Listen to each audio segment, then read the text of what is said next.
Baik, selamat pagi hadirin dan juga tamu undangan. Kami ucapkan selamat datang kembali kepada Anda yang telah hadir di Aula Lantai 3 Gedung Perpustakaan Universitas Udayana. Dan bagi Anda yang masih berada di belakang untuk dapat maju ke depan, mengisi bangku terdepan, terutama yang tidak ada label, untuk bisa diisi terlebih dahulu. Dan bagi Anda yang masih belum melakukan registrasi, untuk dapat melakukan registrasi di meja yang tersedia di luar ruangan dan mengambil konsumsi berupa snack box. Kita akan memulai rangkaian acara sesaat lagi. Untuk itu kami persilakan kepada Anda untuk bisa maju terlebih dahulu, mengisi bangku terdepan supaya bisa penuh terlebih dahulu. Terima kasih.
Good morning, ladies and gentlemen. May we have your attention, please? The event will begin shortly. We kindly invite you to be ready for the sessions. Please kindly be seated and fill the front seats first. And make sure your phones are in silent mode. Thank you for your kind cooperation.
We would like to extend our warmest greetings and welcome to all distinguished guests present on level 3 of the Auditorium of Udayana University Library Building. Please kindly be seated.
Ladies and gentlemen, may I have your attention?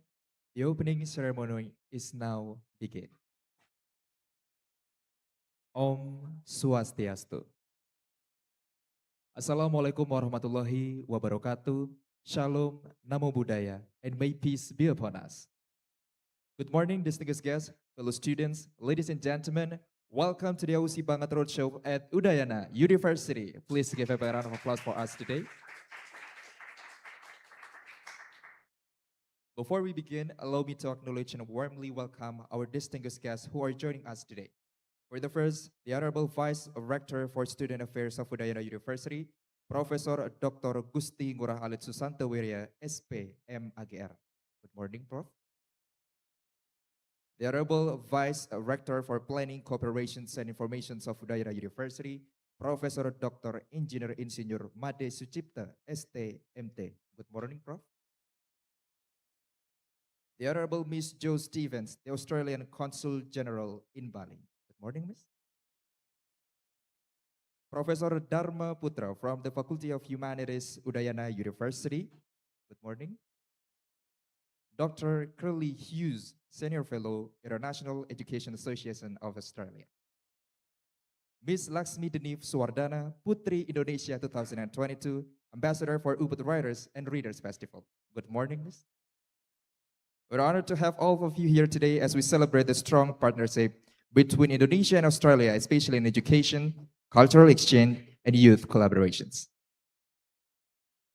Ladies and gentlemen, before we begin, please rise for the singing of Indonesian National Anthem, Indonesia Raya, followed by the Udayana University Anthem.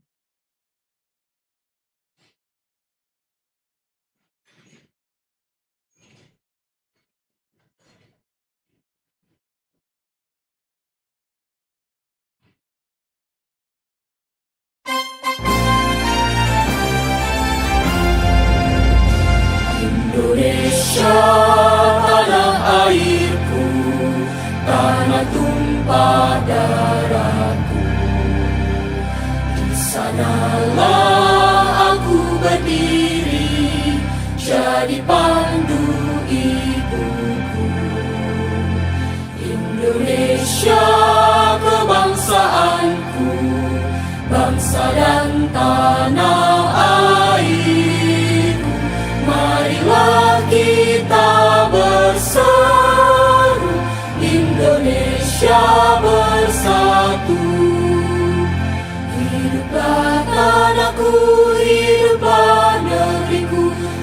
bangsaku, rakyatku semuanya. Bangunlah jiwanya, bangunlah badannya untuk Indonesia Raya. Indonesia Raya, merdeka, merdeka, tanahku, negeriku yang ku cinta. Indonesia Raya, merdeka, merdeka, hiduplah Indonesia Raya. Indonesia Raya, merdeka, merdeka, tanahku, negeriku yang ku cinta. Indonesia Raya, merdeka, merdeka, hiduplah Indonesia Raya.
Thank you. Please kindly be seated.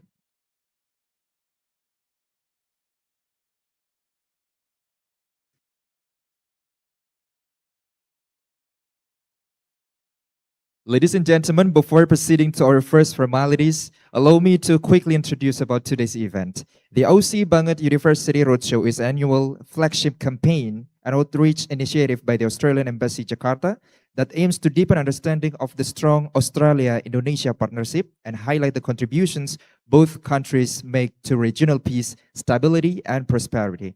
Holding a concept of a day-long festival, this event showcases a series of Australia-themed activities. The roadshow features a keynote remarks and panel discussion, exploring priority bilateral issues and information sessions on scholarship, studying in Australia, research collaborations, and fun engaging activities at the booths, including Lamington cake and coffee. The OC Banget University Roadshow also travels to other universities across the archipelago with various panel discussion topics such as international foreign policies, economic transformations, renewable energy, development, maritime cooperations, educations, and many more. Ladies and gentlemen, to officially open today's event, we would like to invite Vice Rector for Planning, Cooperations, and Informations of Udayana University to deliver your opening remarks and officially open today's event. Ladies and gentlemen, please join me in welcoming Profesor Dr. Engineer Insinyur Made Sucipta, ST, MT.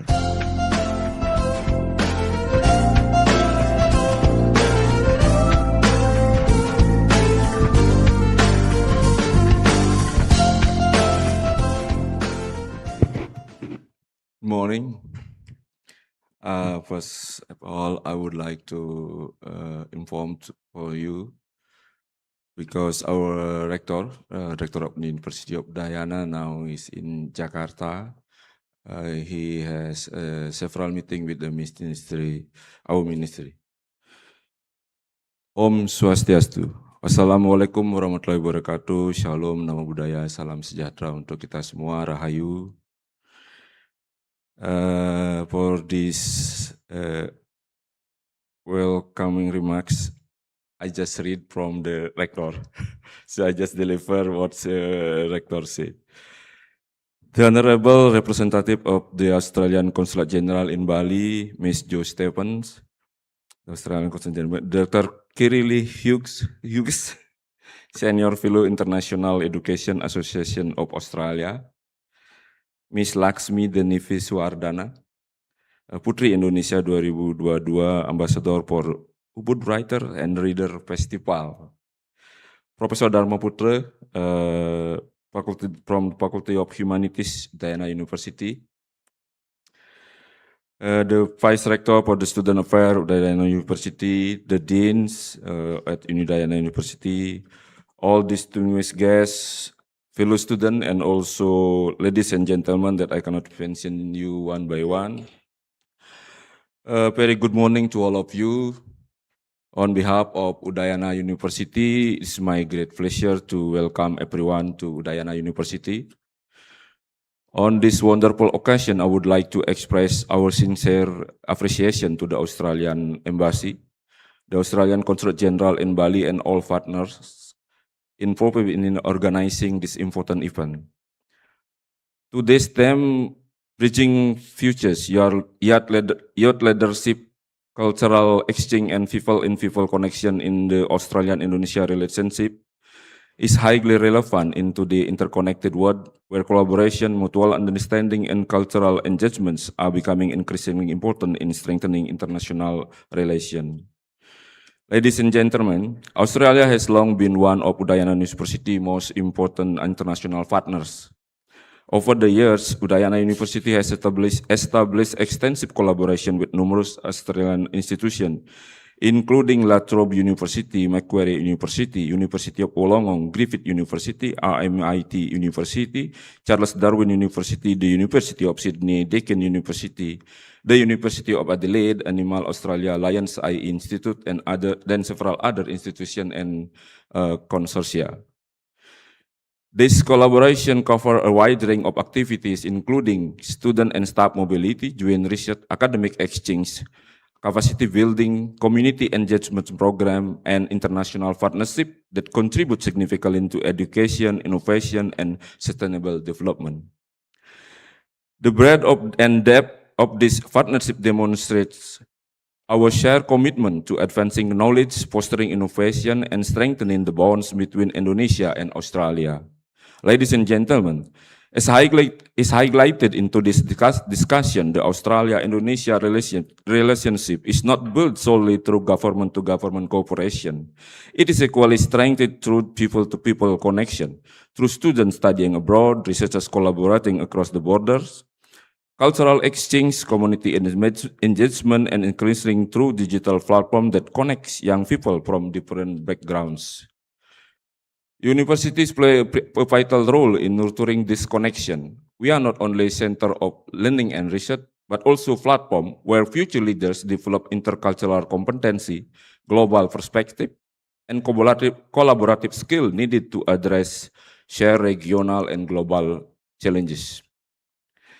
I'm confident that through stronger educational cooperation, cultural understanding, and youth engagement, we can continue building a relationship that benefits both nation and contribute to more peaceful, inclusive, and prosperous Indo-Pacific region. Finally, I wish all participants a fruitful and inspiring discussion. Thank you. I should open this thing. Okay. With the blessing of the God, I officially open this event, Bridging Future, Leadership, Cultural Exchange, and People-to-People Connection in the Australia-Indonesian Relationship. I officially open this event. Thank you very much. Thank you very much, Mr. Vice Rector. Please kindly return to your seats.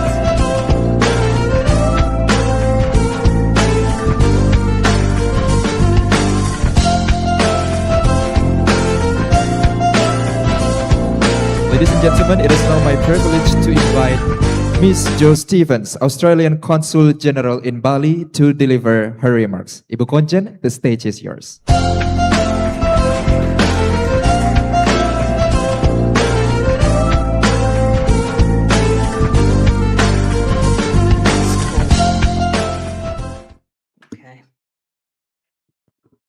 Selamat pagi semuanya.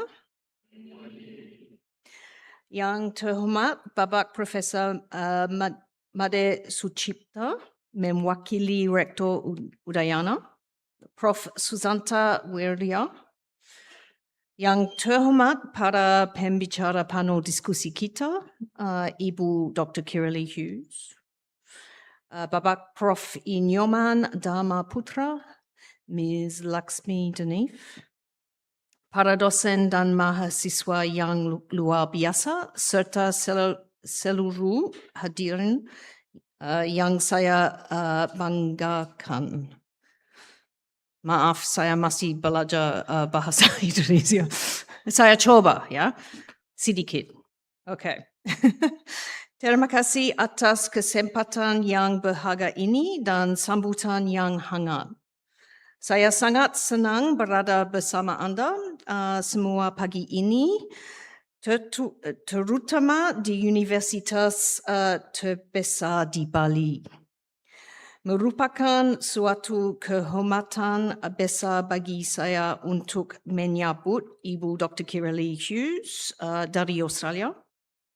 Beliau datang ke Bali minggu ini khusus untuk kegiatan University Roadshow ini dan berbicara kepada generasi masa depan Indonesia dan masa depan hubungan bilateral kita. Saya melanjutkan dalam bahasa Inggris. Okay, better for everyone, yeah? Thank you for your patience. The theme today is about youth leadership, cultural exchange, and people-to-people connections between Australia and Indonesia. These connections are very strong.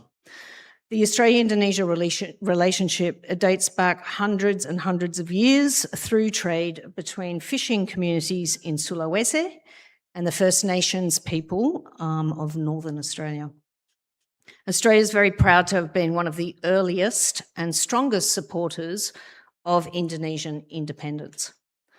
As President Prabowo has said, Australia supported Indonesia's fight for independence from the very beginning, following Indonesia's proclamation in 1945.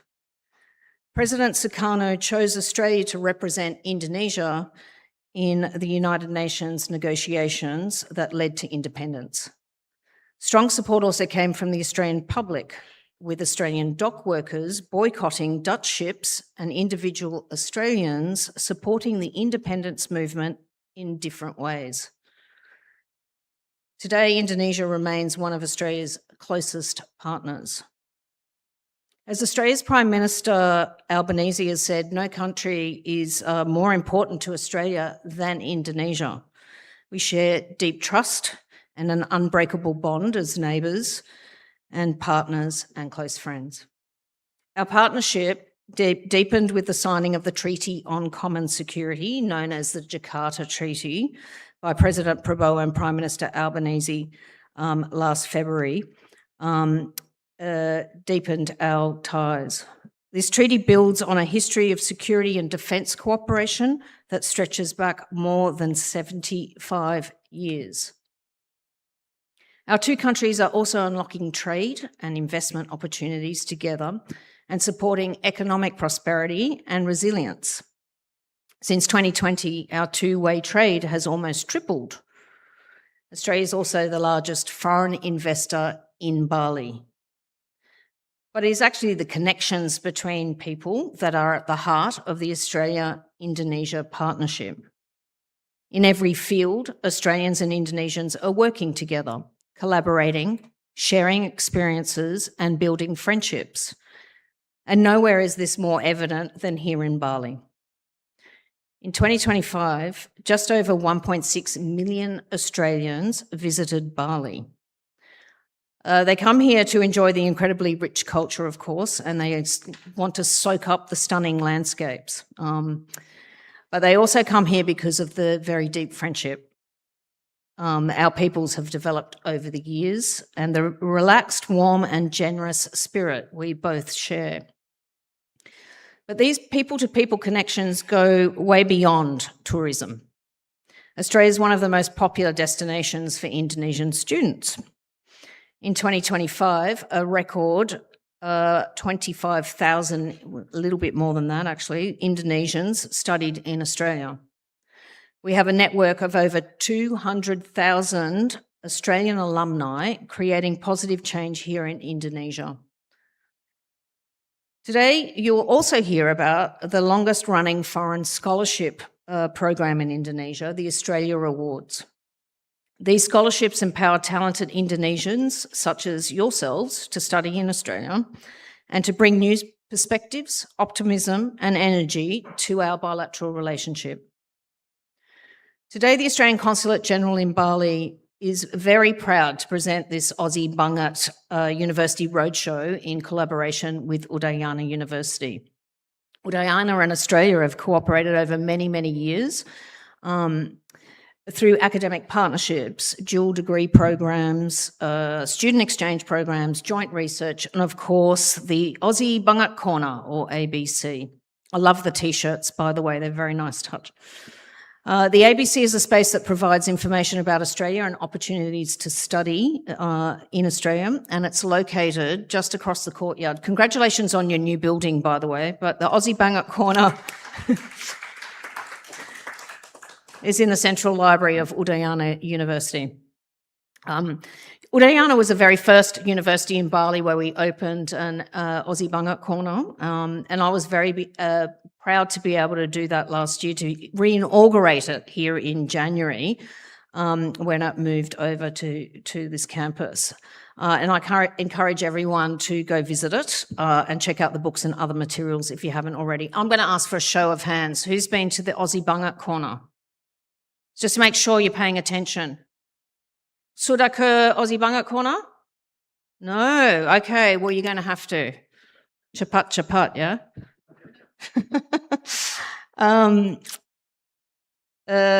Yeah, check out the books. There's lots of materials there.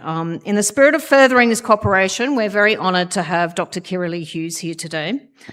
Dr. Kirralie Hughes is an international education professional and researcher with expertise across Southeast Asia and in the global higher education and school sectors. Kirralie is also Senior Fellow of the International Education Association of Australia, and she founded an international education consultancy in Singapore called Bestari Consulting. She also has a deep connection to Indonesia, and I'm really looking forward to hearing what Dr. Hughes has to say. I also would like to welcome Laksmi. Thank you. She's not only an ambassador for the Ubud Writers and Readers Festival, but has long connections with Australia, including having undertaken an internship at our embassy in Jakarta. And if you Google her, you'll see that she's more than Miss Indonesia 2022, many things that our very talented Laksmi does. So thank you. Semoga diskusi dan sesi informasi hari ini dapat memberikan wawasan yang menarik dan bermanfaat. Sekali lagi terima kasih dan selamat menikmati rangkaian kegiatan Aussie Mengangkat, termasuk photo booth, Lamington dan kopi. Lamington, I think, is very exciting. I think that's the bonus of the day. So I look forward to having a Lamington with you too. So terima kasih, Om Santi Santi Santi Om. Thank you, Ibu Jo.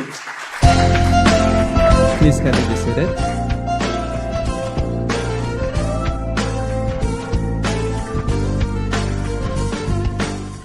Ladies and gentlemen, we will now proceed with the exchange of tokens of appreciations, followed by a group photo discussions. We would like to invite Mr. Vice Rector, Professor Madi Sucipta, and Ibu Konjen Jo to the front for the exchange of tokens of appreciation.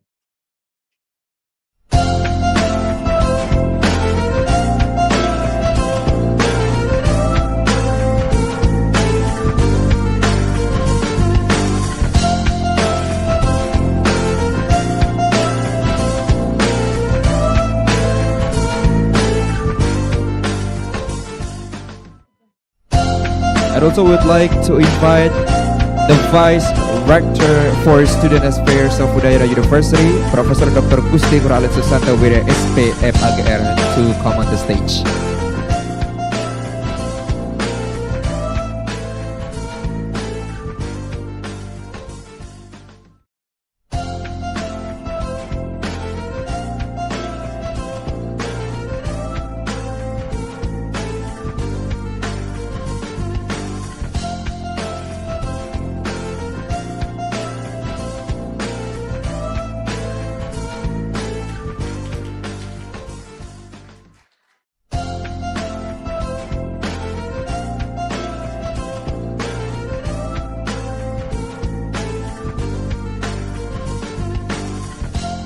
Ladies and gentlemen, once again, please give a big round of applause.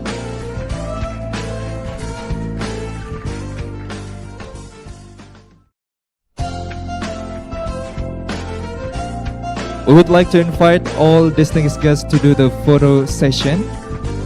Yeah, in front of step down to the front.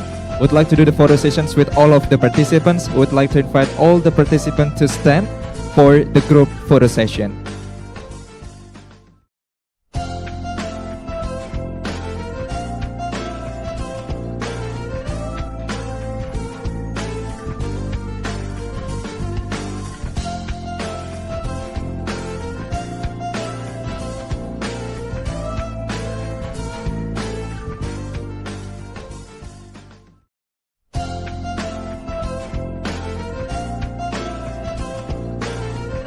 The photo sessions will be led by me in 3, 2, 1.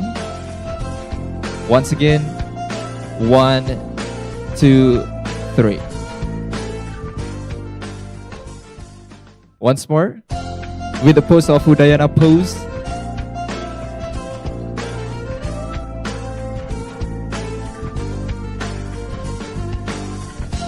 Thank you very much. Please kindly be seated.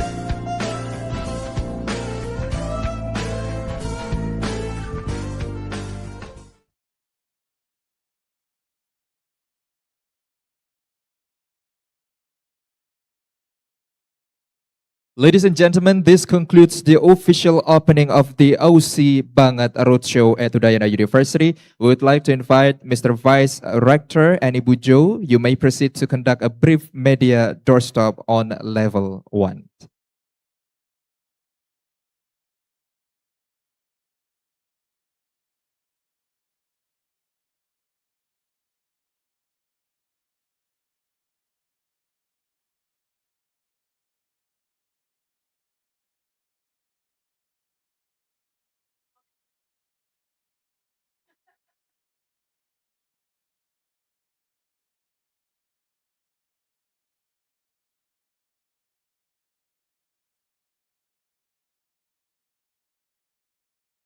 And ladies and gentlemen, as we get ready and transitions into the panel discussions, please enjoy the short video of Australia-Indonesia diplomacy over the years. Please stay seated and enjoy the content. Australia adalah negara yang unik yang terkenal dengan universitas kelas dunia, industri kreatif yang dinamis, dan pastinya kopi terbaik yang bisa kamu temukan di mana saja. Indonesia adalah salah satu tetangga dan mitra terdekat Australia. Persahabatan kita erat dan tak lekang oleh waktu. Hubungan erat kita telah terjalin sejak ratusan tahun yang lalu melalui perdagangan antara masyarakat dari Makassar dengan penduduk asli dari Australia Utara. Australia menjadi salah satu pendukung paling awal untuk kemerdekaan Indonesia. Bahkan, Presiden Soekarno memilih Australia untuk mewakili Indonesia di sidang PBB saat Indonesia berjuang untuk diakui sebagai negara berdaulat. Selama bertahun-tahun, kedua negara telah menjalin kerjasama yang luas, mencakup bidang politik, ekonomi, keamanan, pembangunan, pendidikan, dan hubungan antar masyarakat. Pada 2006, Australia dan Indonesia menandatangani Perjanjian Lombok. Perjanjian yang menjamin dukungan untuk integritas teritorial masing-masing, yang juga memperkuat kerjasama keamanan. Pada 2024, kita menandatangani Perjanjian Kerjasama Pertahanan yang merupakan perjanjian pertahanan paling bersejarah bagi kedua bangsa. Di panggung global, Australia dan Indonesia bersama-sama menangani berbagai tantangan besar melalui forum-forum seperti ASEAN, G20, dan WITA. Bersama-sama, kita memperkuat keterlibatan ekonomi strategis. Kita meningkatkan perdagangan dan investasi, serta membuka peluang dalam menciptakan kemakmuran dan ketahanan ekonomi. Kita juga bermitra dalam berbagai inisiatif untuk pengembangan sumber daya manusia, penelitian, perubahan iklim, dan tata kelola pemerintahan. Untuk menciptakan masa depan yang lebih cerah, kami hadirkan kampus dari Universitas Kelas Dunia ke Indonesia. Kami juga menawarkan beasiswa serta program pertukaran pelajar bagi warga Indonesia sehingga mereka dapat tinggal dan belajar di Australia.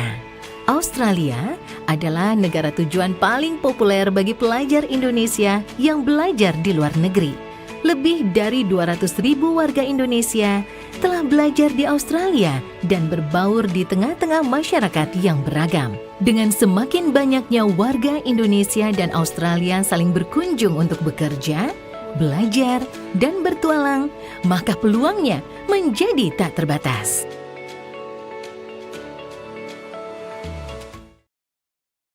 Ladies and gentlemen, please give a big round of applause for the video of Australia-Indonesia diplomacy over the years. And ladies and gentlemen, we now begin our thematic panel discussions, that is the Bridging Futures, Youth Leadership, Cultural Exchange, and People-to-People Connections in the Australia-Indonesia relationship. And ladies and gentlemen, it is my pleasure to invite our moderator today, Miss Putu Ayu Asti Senja Pratiwi, SSM Hum PhD, Head of International Office of Udayana University, who will introduce the panelists and lead the discussions. So ladies and gentlemen, please join me in welcoming Miss Senja.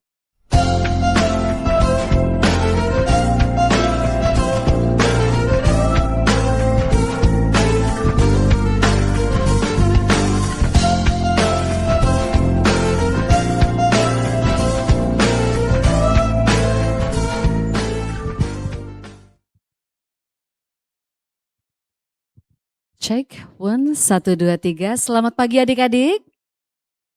Masih semangat? Kita ulang sekali lagi. Selamat pagi. Oke, tetap semangat ya. Yang mau ke Australia angkat tangan dong sekolah. Kok sedikit? Yang mau ke Australia? Lebih banyak lagi? Tinggi-tinggi? Astungkara tercapai ya. Kita ada informasi, tepuk tangannya boleh? Boleh tepuk tangan deh. Jadi kita ada banyak informasi mengenai Australian Awards, nanti bisa ditanya-tanya di luar, dan Astungkara semoga doa kalian, semoga mimpi dan harapan bisa tercapai untuk sekolah di Australia. Amin. Oke, izin saya duduk nggih. Right, so Om Swastiastu. Assalamualaikum warahmatullahi wabarakatuh. Shalom, Rahayu, Rahayu, Rahayu. So, good morning everyone. I'm Senja Pratiwi, the head of International Office, and it is my pleasure to stand here, to sit here, to serve you as the moderator for today's panel discussion. And on behalf of Udayana University, I would like to warmly welcome all of you to our discussion today with title, Bridging Futures, Young Leadership, Culture Exchange, and People-to-People Connection in the Australia-Indonesia relationship. Well, if we talk about the relationship between Indonesia and Australia, we have a very long history, right? And today, these themes remind us that strong international partnerships are not built in one day, of course, yeah? And also are not built solely through formal diplomacy, but also through people, friendship, educational exchanges, cultural understanding, shared experience, and collaborative initiatives that connect Australia and Indonesia. And as students, future leaders, each of you has an important role to play in shaping the next chapter of Australia-Indonesia relationship. All right, so I know that you are really longing for this discussion, so I believe deep inside your heart, you say, Miss Senja, please just stop saying, please do invite the panelists. I will do now. Okay. So before that, I would like to introduce one by one. First, today we have the Honorable Dr. Kelly Hughes, Senior Fellow of the International Education Association of Australia.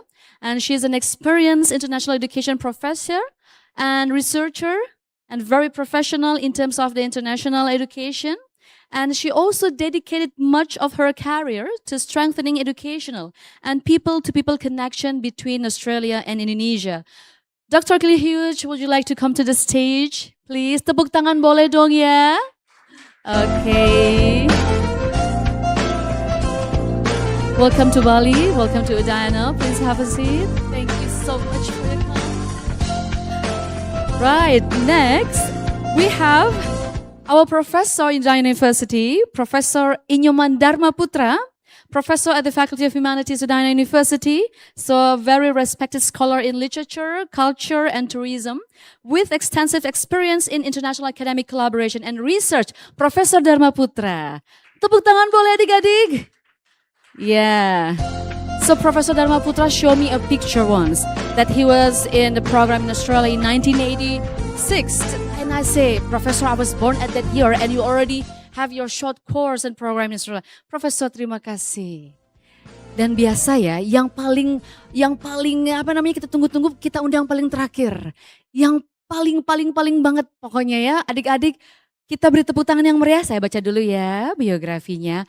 Miss Laksmi Suwardana, Putri Indonesia 2022 and ambassador for the Ubud Writers and Reader Festival. Through her work in literacy, culture, community engagement, and youth advocacy, she has become an inspiring voice for cross-cultural understanding and creative leadership. Tepuk tangan yang paling meriah boleh untuk Miss Laksmi Suwardana, Putri Indonesia 2022. Selamat pagi, silakan. Terima kasih sekali Miss Laksmi sudah datang. Right, so saya yakin sekali ya, I do believe that all of you will jump to the question and answer session directly because you might have so many questions to our panelists. Tapi sabar ya, sabar terlebih dahulu because we would like to give the time for each panelist to present about the bridging between Australia and Indonesia. So we have very respected panelists today, Dr. Hughes and then Professor Dharma Putra and Ms. Laksmi, who will talk about youth engagement and then education partnerships, the importance of people-to-people connection in strengthening the Australia and Indonesia relationship. So, are you ready? No, Dr. Hughes, you can speak Bahasa very well, I know. So would you like to do the presentation in Bahasa or in English? Wow, terserah. Kita ditantang guys. Mau bahasa Indonesia, bahasa Inggris? Bahasa Inggris dong ya, biar lebih English kalian ya. Boleh tepuk tangan yang meriah untuk presenter pertama kita, Dr. Curly Hughes. Time is yours for the presentation. Thank you. I had some slides. Will they be? Oh, I'll give you a moment to do that. Selamat siang semuanya.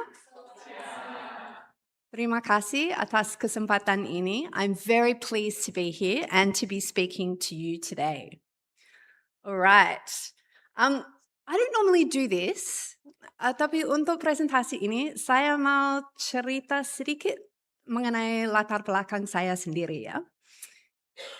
Pertama kali saya keluar negeri Australia, bukan ke Bali ya, tapi ke Jogja. Dan bukan untuk holiday, tapi untuk ikut program belajar selama 11 bulan. Saya ikut program AFS, jadi saya sekolah kelas 2 SMA Praagama Abu-Abu di Jogja. Dan ini ada foto ini. Saya dengan host familyku, my 2 sisters and my host brother. This was a long time ago. I want to check. Ada yang lahir tahun 96? No? Okay, well that's when this photo's from 1997, just before I was about to go home. So it was 30 years ago that I came on my exchange program to Indonesia. And I really got a new family, I feel like. Because this is what I like to call generasi baru. This is my son and my keponaan in Yogyakarta playing together. I had to go to Jogja for a work meeting last year. I took Patrick with me and he met his cousins in Jogja, which was really lovely. So my message for you today is that to improve Australia and Indonesia relations, to strengthen them, you need to start when you're young, right? There's no better time to do that. And I might ask you to go through to the next slide. After I came back from Indonesia in 1997, it was so hard to maintain a connection. From my house in Sydney, if I wanted to try Indonesian food, I had to take a bus for 1.5 hours into the city, to try nasi goreng or something like that. This cafe is across the street from my house in Sydney now. And I'm not sure if you can see the two guys making coffee. Mereka orang Bugis, yeah? They are working holiday visa holders in Indonesia, and they have changed the menu at my local cafe. So now you can get nasi goreng and rendang, though I'm sure you don't want to pay $20 for rendang like we do in Australia. So with the world of digital technologies that we have at the moment, it is so much easier to create these strong relationships between our two countries. And I want to talk a little bit about what I've done over the last 30 years. So if we go to the next slide, we're going to do these one by one. Can you go back? Thank you. So I wanted to tell you my story through logos and organization names, because maybe you will find something in here for you as well. So the first program I did to Indonesia was through Bina Antara Budaya, which some of you might have heard of. It focuses on high school students and also on university internships. So it's one that you might want to look up. I'll go to the next one.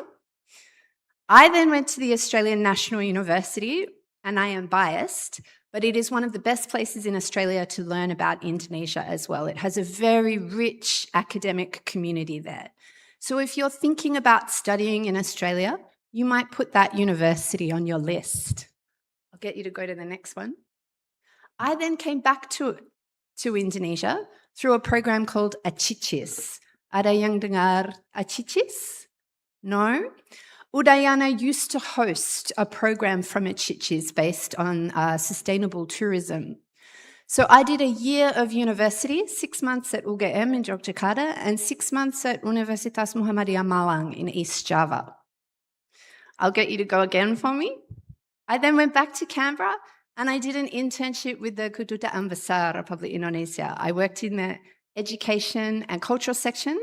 I taught many Australian school children all about Komodo dragons for about 2 years, as well as other important information about Indonesian culture and Indonesian politics as well. I then went to work at the University of Newcastle, where I first started to work in international education.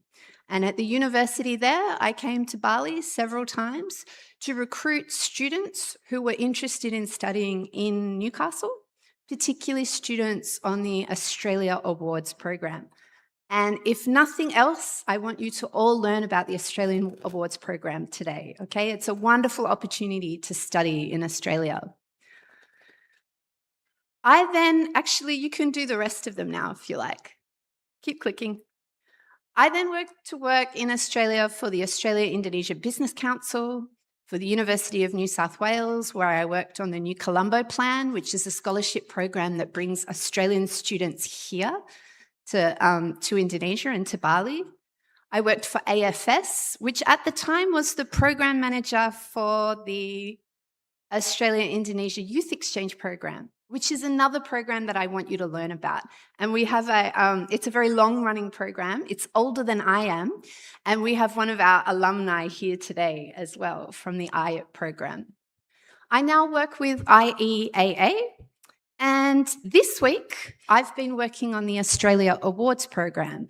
I'm one of the assessors. So if you apply for the Australia Awards program and you're successfully shortlisted, I might be one of the people that interviews you as well.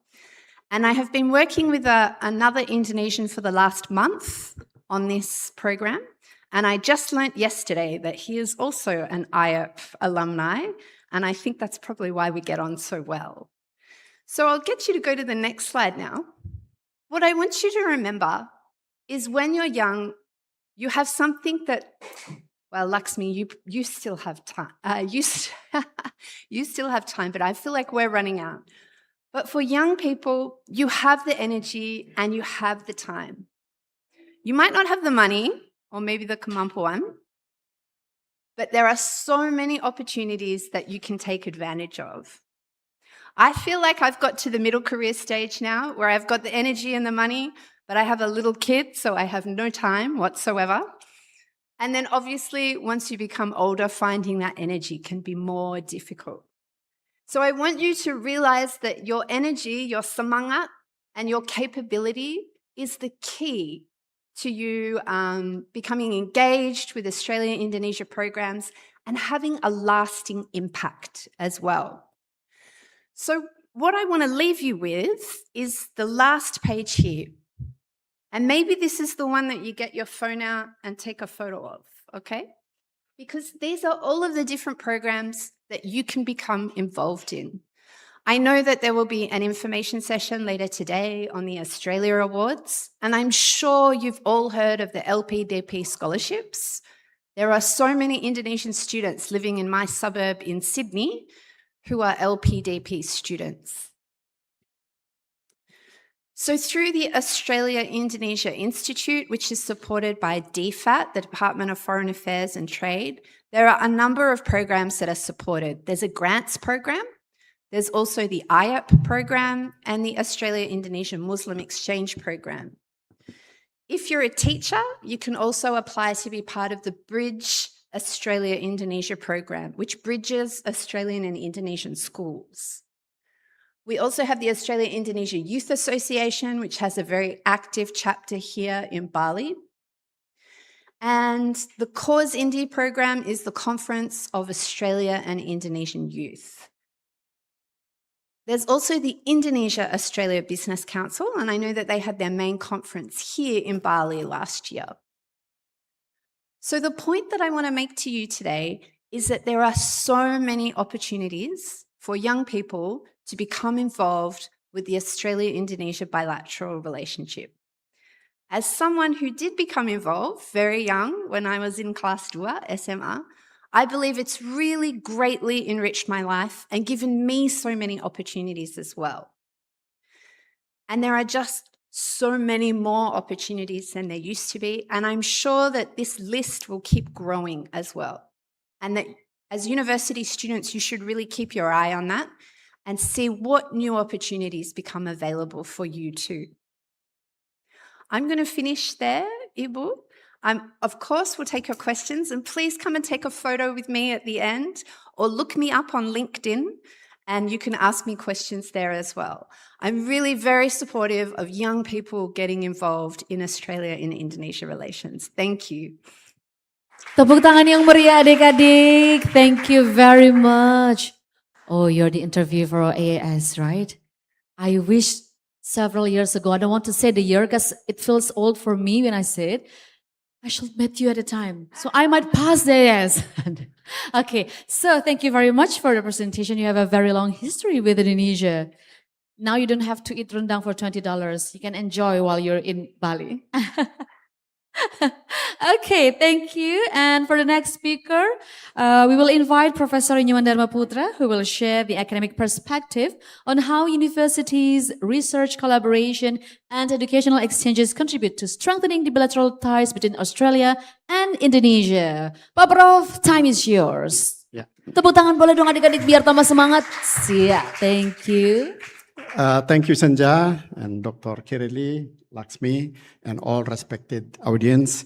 I'm very grateful to be invited to share some of my interests or experience in relation with Australia.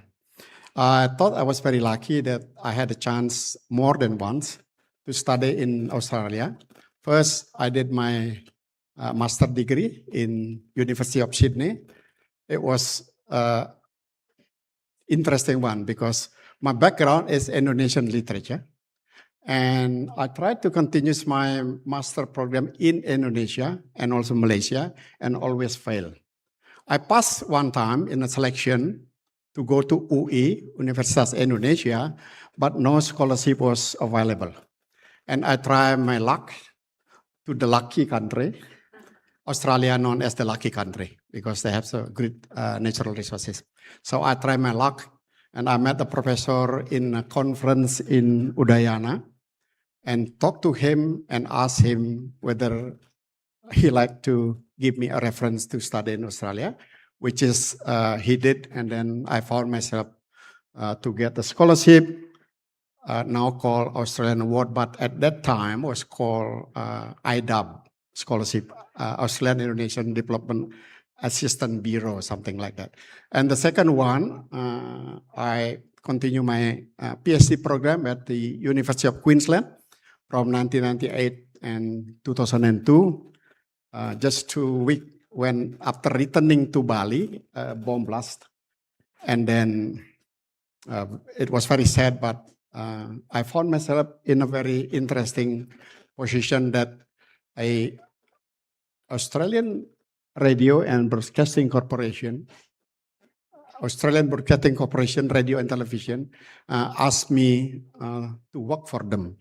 Because I had a background as a journalist, I worked for ABC Radio and Television for 5 years to cover almost all the Bali bombing court session, Bali 9 case. Nobody liked to hear that case. And also Sapel Corby. And also I got an assignment to go to Aceh to cover tsunami for Australian radio and television program. So I was very lucky. After 5 years when they worked with the ABC, I got another scholarship to go back to University of Queensland to do a postdoc with partly task was to teach UQ student Indonesian language. Jadi saya ke sana lagi untuk mengajar bahasa Indonesia. So in total, I spent almost 10 years in Australia, but my English still far away from the high level standard. Okay, now I will share some of my experience and also my thought on how Indonesian-Australian relationship has to be maintained in a very good situation. Just then we saw Joe Stephen gave our representative of rector, a kangaroo, and I took I put the pictures of kangaroo learning, talking with the barong dance, and perhaps next time Pak Rector should provide the statue of barong to make sure that exchange is equal. And I take my liberty to explore the people-to-people relationship in the field of culture, which is my background, and try to see how a traditional Balinese culture can promote a good relationship between Bali, part of Indonesia, to Australia, and also some other example from the popular culture, where music and film also play an important role in the history of Indonesian-Australian relationship. The other thing also at the end, I will suggest that the program of literary translation be continued from the Australian side or Indonesian side, because we believe that literary work could give another dimension of Indonesian or Australian to understand the culture of each others. Next, please. Yeah, as we know that Indonesia and Australia become a neighbor not because of our choice, not because of Australian choice or Indonesian choice, but because of God's destiny. So Indonesia located here, Australia in the Pacific, that was God's creation. We cannot move. The citizenship of Indonesia can move to Australia, Australian can move to Europe, but the country will remain there. And that has been a good understanding, and also as Joe Stephen has said, that Australia and Indonesia has a very strong commitment to implement God's destiny by living harmoniously as neighbors. And next, please. I will quickly look at how Balinese traditional art performance, kecak dance, can show a very good case on how Australian and Balinese artists can work together to promote a performing art, which can means a lot of things. This is been viral a long time ago. I think we can watch this now quickly.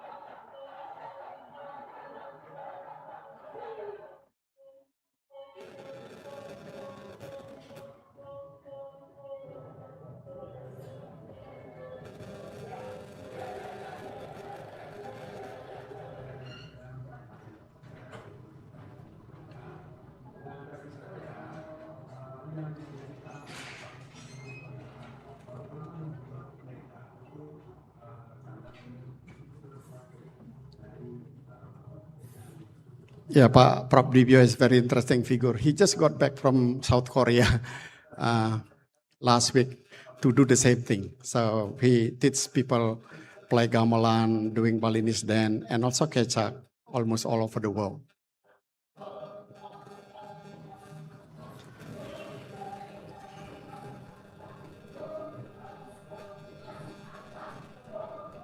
And this kecak then performed or learned by a student from Victorian College of the Art. It's part of the University of Melbourne.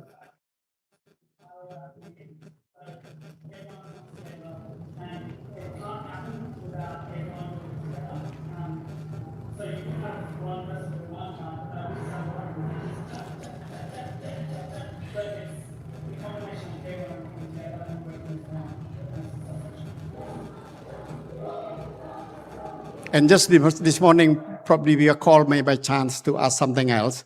And I asked him how many times the kecak was performed in the Melbourne CBD, Central District Business. He told me that 7 times. Those who've been to Melbourne will familiar with the wide pedestrian, and that can become a good state to get a lot of audience. And they perform it in the iconic building, Victoria State Library. Yep. And a lot of things can be interpreted for this performance. One, from the culture theory point of view, theory globalization, for example, where people believe that the influence of culture often come from advanced society or country into the less developed. So, in another word, the influence of culture has come from the West to the rest. But this example can put the theory upside down. So from Bali, we can contribute something to Australian students. And we know that Australia has a very high quality education university. That is why a lot of us came there to study. But from the art point of view, Prof. Divyo and the kecak itself contribute something to the student. And Prof. Divyo told me that how this traditional kecak then contribute to the new way of acting and using visual performance into a modern theater that student in University of Melbourne has learned so far. The other thing, of course, the proudness of the Australian student, we can see from their comment and also the way they perform it. They were very happy to be able to perform an art performance from other culture, from the country of their neighbors, which is us in Bali. So this is a traditional form of culture which influenced the stronger solidifying the relationship between Australia and Indonesia from the art point of view. We can also has another important example on the popular culture. This is went back to my youth era in the 1980s when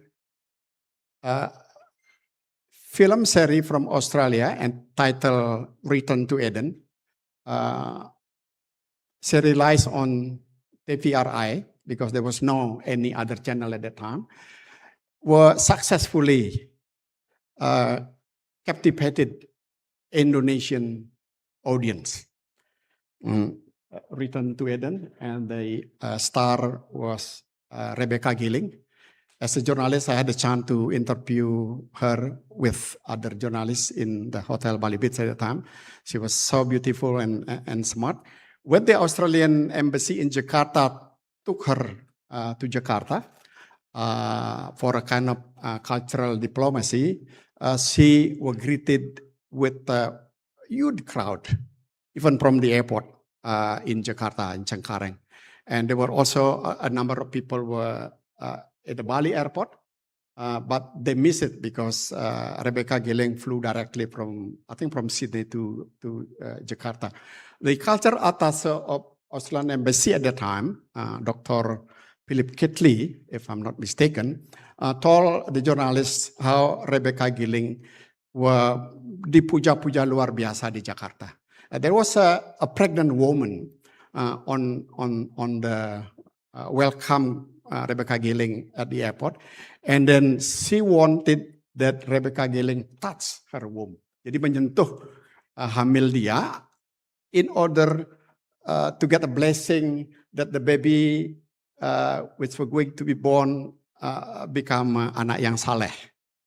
So the point is different belief system, different religion background will not hinder when the people-to-people relationship naturally going well and warm, hangat dan luar biasa.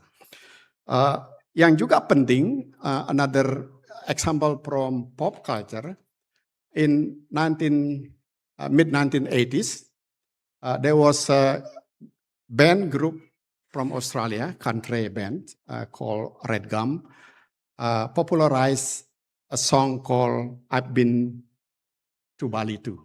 And this song is very significant if we look at the issue. Ya, bisa dibesarin, silakan.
Bapak Prof, Pak Prof, dengan tidak mengurangi rasa hormat, mohon bisa dipercepat supaya bisa lebih banyak memiliki waktu untuk tanya jawab nanti. 1 minute, ya. Siap, terima kasih.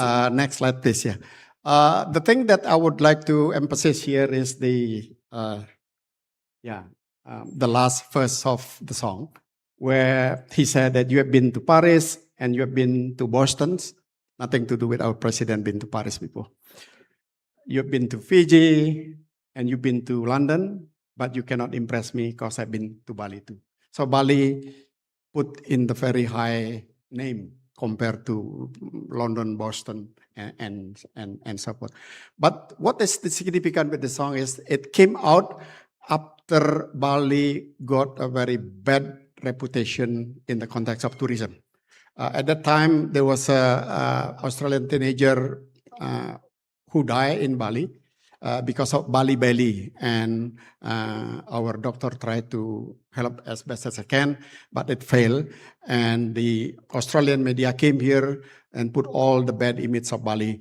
And we saw thanks to Red Gum, who tried to say that 1 week in Bali is better than 60 minutes. 60 minutes is a Channel 9 program which put all the bad thing on Bali. This song is really a good example how Australian people who love Bali try to do their best to promote Bali, because Bali as a tourism destination, like Joe just said before, are very popular among Australian.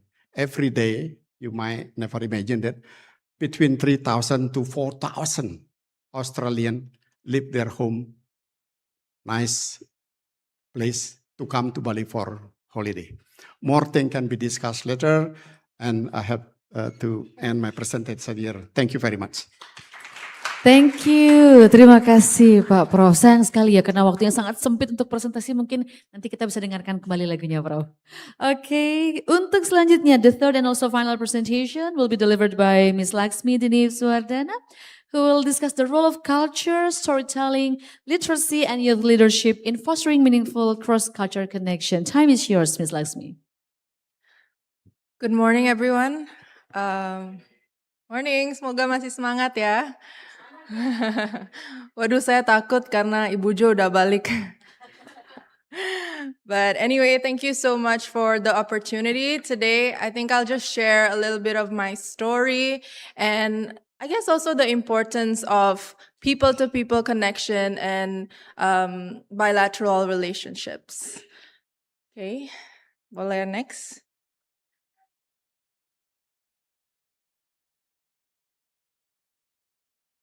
So how did I get here? I guess because I am actually the product of an actual Indonesian-Australian relationship in real time, but also I had a lot of experience in both places. I was actually born in Australia, for those who don't know, but I grew up in Ubud, Bali, which has been quite a global village. I like to say it's a global village since I was a young kid, because there was a lot of expats, and also even the Balinese were quite, at least my father, he spoke Spanish, Italian, maybe a little bit of French, because he was so used to tourists and he was selling antiques to mainly Europeans and Australians at the time. So I was very lucky and privileged to have these cultures embedded in me since such a young age. And then I also, I moved to Australia when I was 16 to do my diploma degree at Monash College. And I'm very grateful for that experience, because the way I got my education was quite different to how I was taught in Indonesia or Bali, and how I was studying myself as a student, because I feel like here it's very relaxed. And in Melbourne, it was a little bit more serious. I would get in trouble if I wasn't on time and stuff like that. And the whole system was digitalized, so we had to submit our essays on time and stuff like that. So I'm very grateful for that experience, because it has shaped me to who I am today. After Monash College, I went to RMIT University for around 2 years. And then I also studied abroad in Italy for 4 years, which also really opened my eyes to the world, because again, I saw another country that has such different ways and methods and personalities. I know Australians are known to be very laid-back people, but at school it was very studious and serious, even though I was actually studying fashion design, but everyone was very serious in uni. But in Italy, I studied fashion business, and they were also serious, don't get me wrong, but I feel like they were a little bit more similar to the Balinese, where they take their time. Or if you know jam karet, it also exists in Italy. So after learning to be disciplined, I also learned to relax a little bit. And yeah, so those three places really opened my eyes. It shaped me to who I am today. And maybe next slide, please. And next slide, please.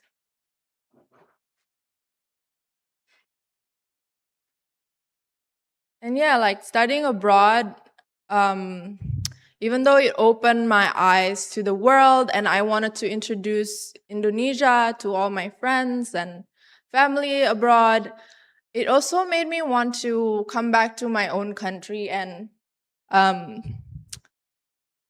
embrace our culture and share what I learned abroad and sort of do this exchange, which made me realize diplomacy is not just a governmental thing. It's created by people. It's created to share stories, your culture, people-to-people connection, and through building a community. And after coming back from my studies, during COVID-19, I feel like I've done quite a lot. I joined a pageant where I feel like I was automatically an ambassador to my country. But also, I was quite involved with the Australian embassy at the time, where I got to join the B20 summit, where Albanese was speaking, and that was quite nice for me because I got to see both sides of my identity. And then, yeah, I did volunteering, but also I advocated for literacy a lot. I feel like books are the best way to really open borders without leaving your space. And so I came back to Indonesia wanting to promote literacy, promote reading and writing about Indonesia, because my experience abroad felt like there weren't that many information or books written by Indonesians about my country, Indonesia. And so I had that mission to really promote diplomacy from people to people. Okay, maybe next slide. Okay. I feel like us as youth, we should really take cultural diplomacy seriously, because we are, in a way, ambassadors to our country, and we promote our country and introduce our country to other people around the world through our stories, through the way we act, through our culture. I feel like culture is one of the most important ways to really make people understand who we are as people. Okay, next please. I actually interned for the Australian Embassy for 4 weeks. I'm very proud of that. And I was actually helping them for Jakarta Fashion Week, which is before 2023, it was a regular event by the Australian Embassy in partnership with the Jakarta Fashion Week. And there I learned that fashion can also be a way to promote culture and countries and people-to-people connection and diplomacy. That was a great experience. And I guess what I'm trying to share with you is also to open your eyes to how there's so many ways to diplomacy. It's not just done through governments, but in so many ways. Okay, next, please. I also have the privilege to be the ambassador of Ubud Writers and Readers Festival, where I feel like that exchange of culture also happened in person. We have authors from all over the world coming to Bali to talk about their writing, but also they come here and they absorb our culture. Next, please. And then we also have Ubud Food Festival, and I think food is also one of the best ways to exchange our culture and who we are as people. You know, it's also it's probably the best way because we all love food. Okay. And then for the past 1.5 years, I started my own book club. I feel like we are always constantly online, even though the digital platform is probably one of the best ways for young people to share about our identity and culture and experiences. But I feel like there's also that something special when you meet people offline and you really connect, because you can't really replicate that online.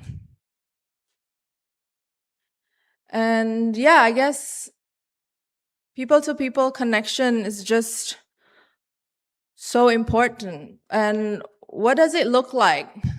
Maybe it looks like you go out there, you meet people from all over the world in Bali. Actually, we're so lucky to be in Bali because we get to see people from so many countries with such different cultures, and we get to learn from that. And that's just something that is invaluable in my opinion. And I feel like us as young people, we are at the forefront of diplomacy and cultural exchange and people-to-people connection. So I guess to end, I just want to say that the youth, we are the future, and the relationship between Australia and Indonesia, even though the government has put so much effort into making such a strong bilateral connection, but I feel like the key is really in our personal connection. It's built by people through our stories, through our culture, through education and food, fashion, all, you name it. And young people have the power to create meaningful connections for both Indonesia and Australia for many more years, especially now that we also have the digital platform to support. So that's all I can share today. I'll make it brief and we'll do so we can have more time for the Q&A. Thank you so much, everyone. Thank you, Miss Laksmi. Tepuk tangan yang keras lagi, guys. Oke. Right, thank you so much. Bagus banget tadi yang pertama ya. The real example of people-to-people relationship between Australia and Indonesia. Wah, ayo deh yang mau silahkan dibuka. Loh salah.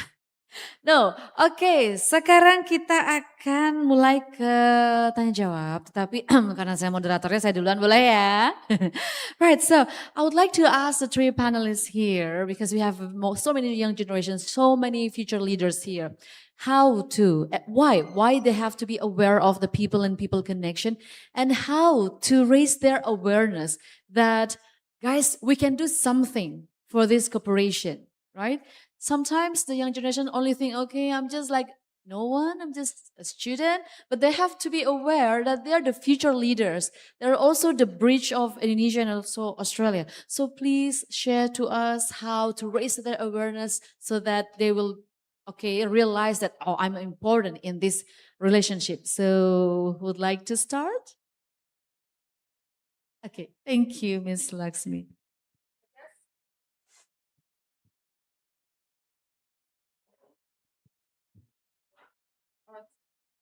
Hello?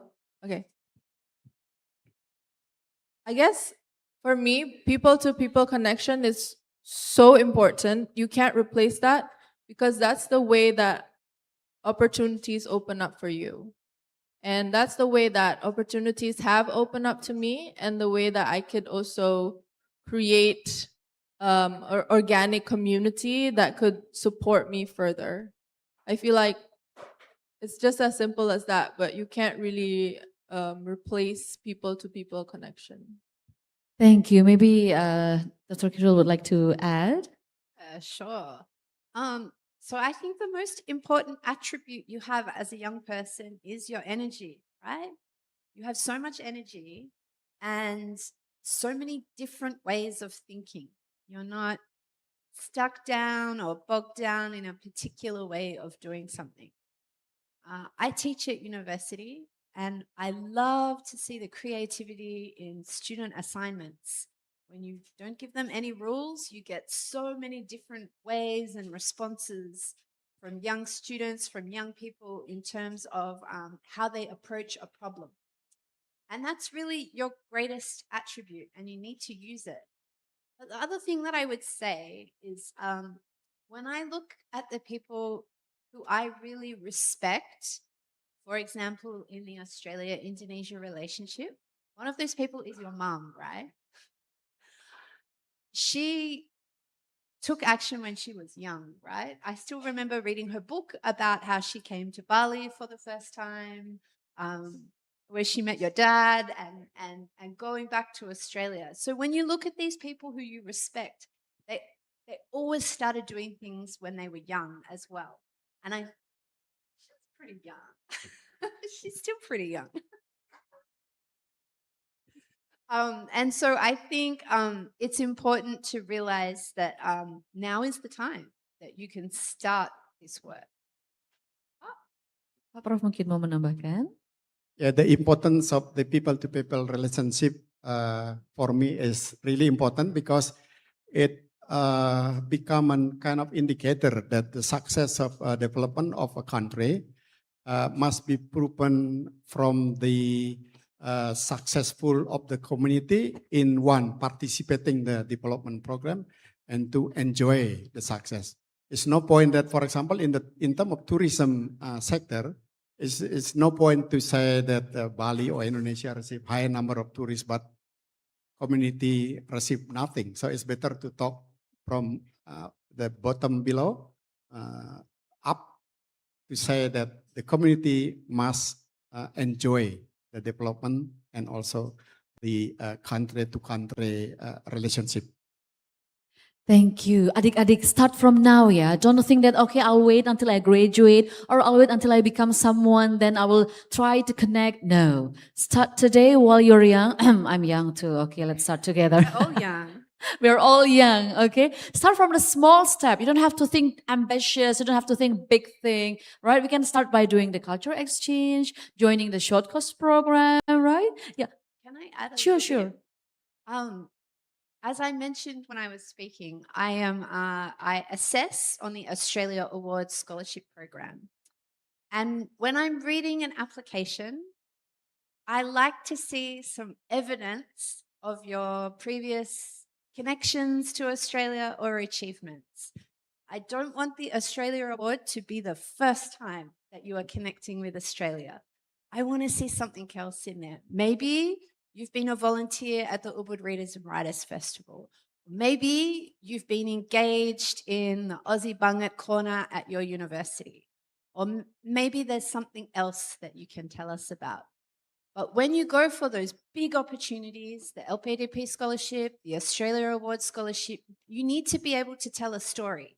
You can't just start with that connection there. That would be my tip. Thank you. Betul banget ya adik-adik ya. Buat yang udah join ke acara hari ini, nanti akan ketemu dengan Dr. Kirli untuk Australian World interview-nya ya.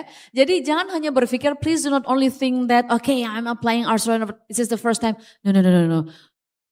The interviewer will look at your CV. So that's why yang mau jadi volunteer seperti tadi sudah disampaikan, yang mau jadi volunteer di Ubud Writers and Readers Festival mungkin bisa sign up dengan Miss Laksmi sekarang. Dan kegiatan-kegiatan lainnya, kita ada Aussie Banget Corner dan masih banyak. Jadi be active, you're young, you have more energy than us ya. Mungkin kalau kita di angka 70%, masih kalian udah 1000% lebih dari kita. Jadi please think that, okay, I have to do something, even the smallest step, but it will be very beneficial for my future. Jangan hanya berpikir, nanti aja deh. No. Okay, next question. Now, would you like to spill a bit about what other programs that Australia offers to our Indonesian students? Well, of course, they have to check at the websites, right? They have to check, they have to be very proactive, but because you're here, you're the international education professionals, maybe you would like to spill a little bit? Sure. So, seperti saya ceritakan tadi, ada beberapa program yang kalian sebagai orang Indonesia bisa berpartisipasikan. And there are many programs that are supported by the Australian government and from the Indonesian government as well.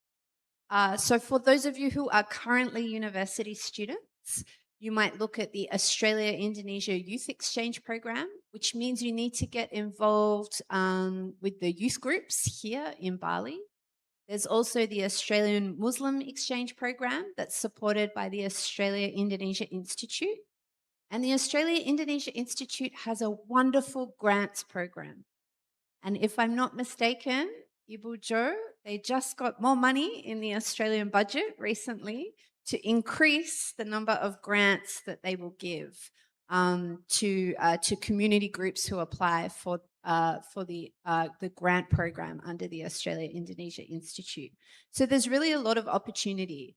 There's also the program that I spoke about, Cause Indi, which is the Conference of Australia-Indonesia Youth. And they hold their conference in Indonesia one year and then Australia the next. And that's aimed at usually university graduates or people in their early careers as well. So there's lots of different steps up. If you become a teacher, you can get involved in the Australia-Indonesia Bridge program as well through your school. And there are the scholarship programs like the Australia Awards and the LPDP Awards as well. Thank you. Banyak ya adik-adik ya, banyak banget. They're trying to search now, I believe, because look at their face, become so serious and tense because I want to study in Australia. Yes, you will. I do believe that. Now, I would like to move to Pak Prof. Dharma Putra. Would you like to share a little bit about your own experience, right? And also what university can help the students, how the university can help the students, how university can contribute to support the students to reach their dream to study abroad, especially in Australia. Yeah, when you apply for a scholarship or for other kind of fund, you might most likely to ask to get the reference from your former advisor or lecturer and so forth. And in that case, don't worry, don't scare that we have a number of professor here who graduate from Australia that you can ask for the referee, like Professor Lina, graduated from, I think from University of New South Wales, and from Dayu Astari from Perth. So come forward and ask advice and also referee. My experience is I often, in 1 year, for example, I even give out 5 referee, and some go to New Zealand, went to United States, some successfully get funding, other keep trying because it's unsuccessfully. Again, so you have to have an enthusiasm to reach your future. Thank you. Thank you. Oke, adik-adik tadi sudah disebut beberapa ya. Ada Prof. Lina di sini, ada Prof. Dayu, Prof. Dharma Putra juga bisa dicari ya. If you like to have some referee, would like to have some consultation and communication, we have many lectures, professor who graduated from Australia.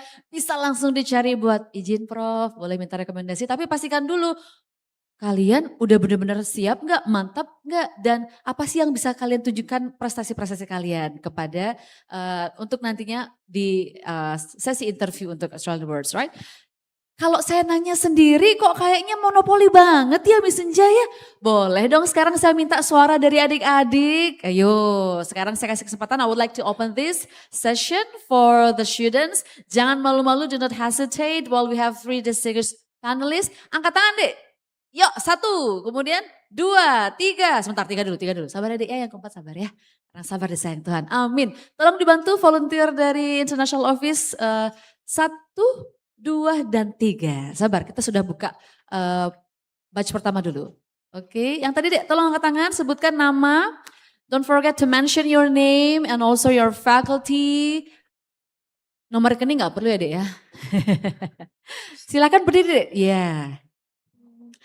Thank you for giving me a chance for us. First of all, my name is Evi Wiranti from Faculty of Humanities. I would like to ask, do you have any books recommendation that can motivate young people and encourage us to take a step forward into the future?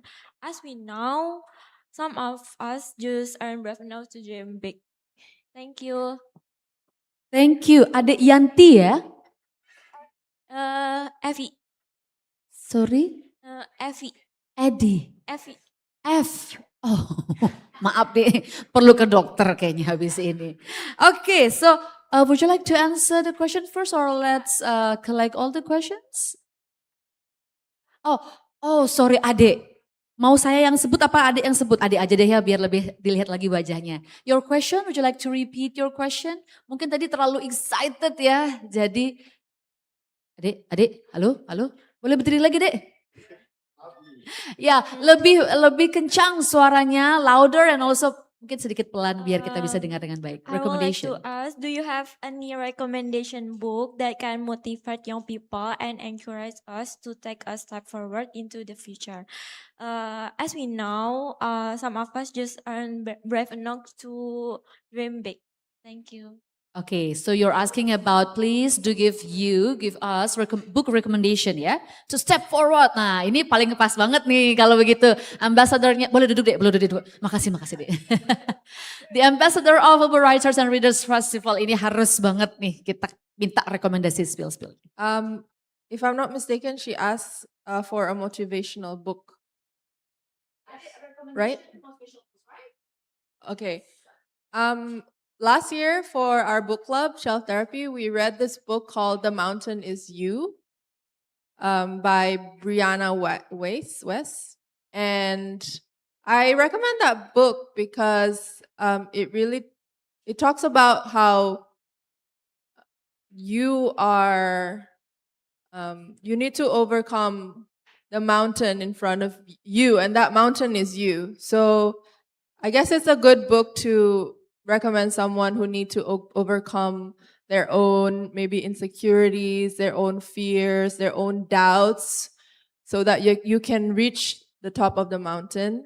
And especially for someone so young, I'm sure you have a lot of doubts about maybe applying for scholarships or even going abroad, which is a very daunting thing. It's not easy to leave your home and your comfort to achieve success, but it's achievable if you believe in yourself and you can overcome all that fear and doubt.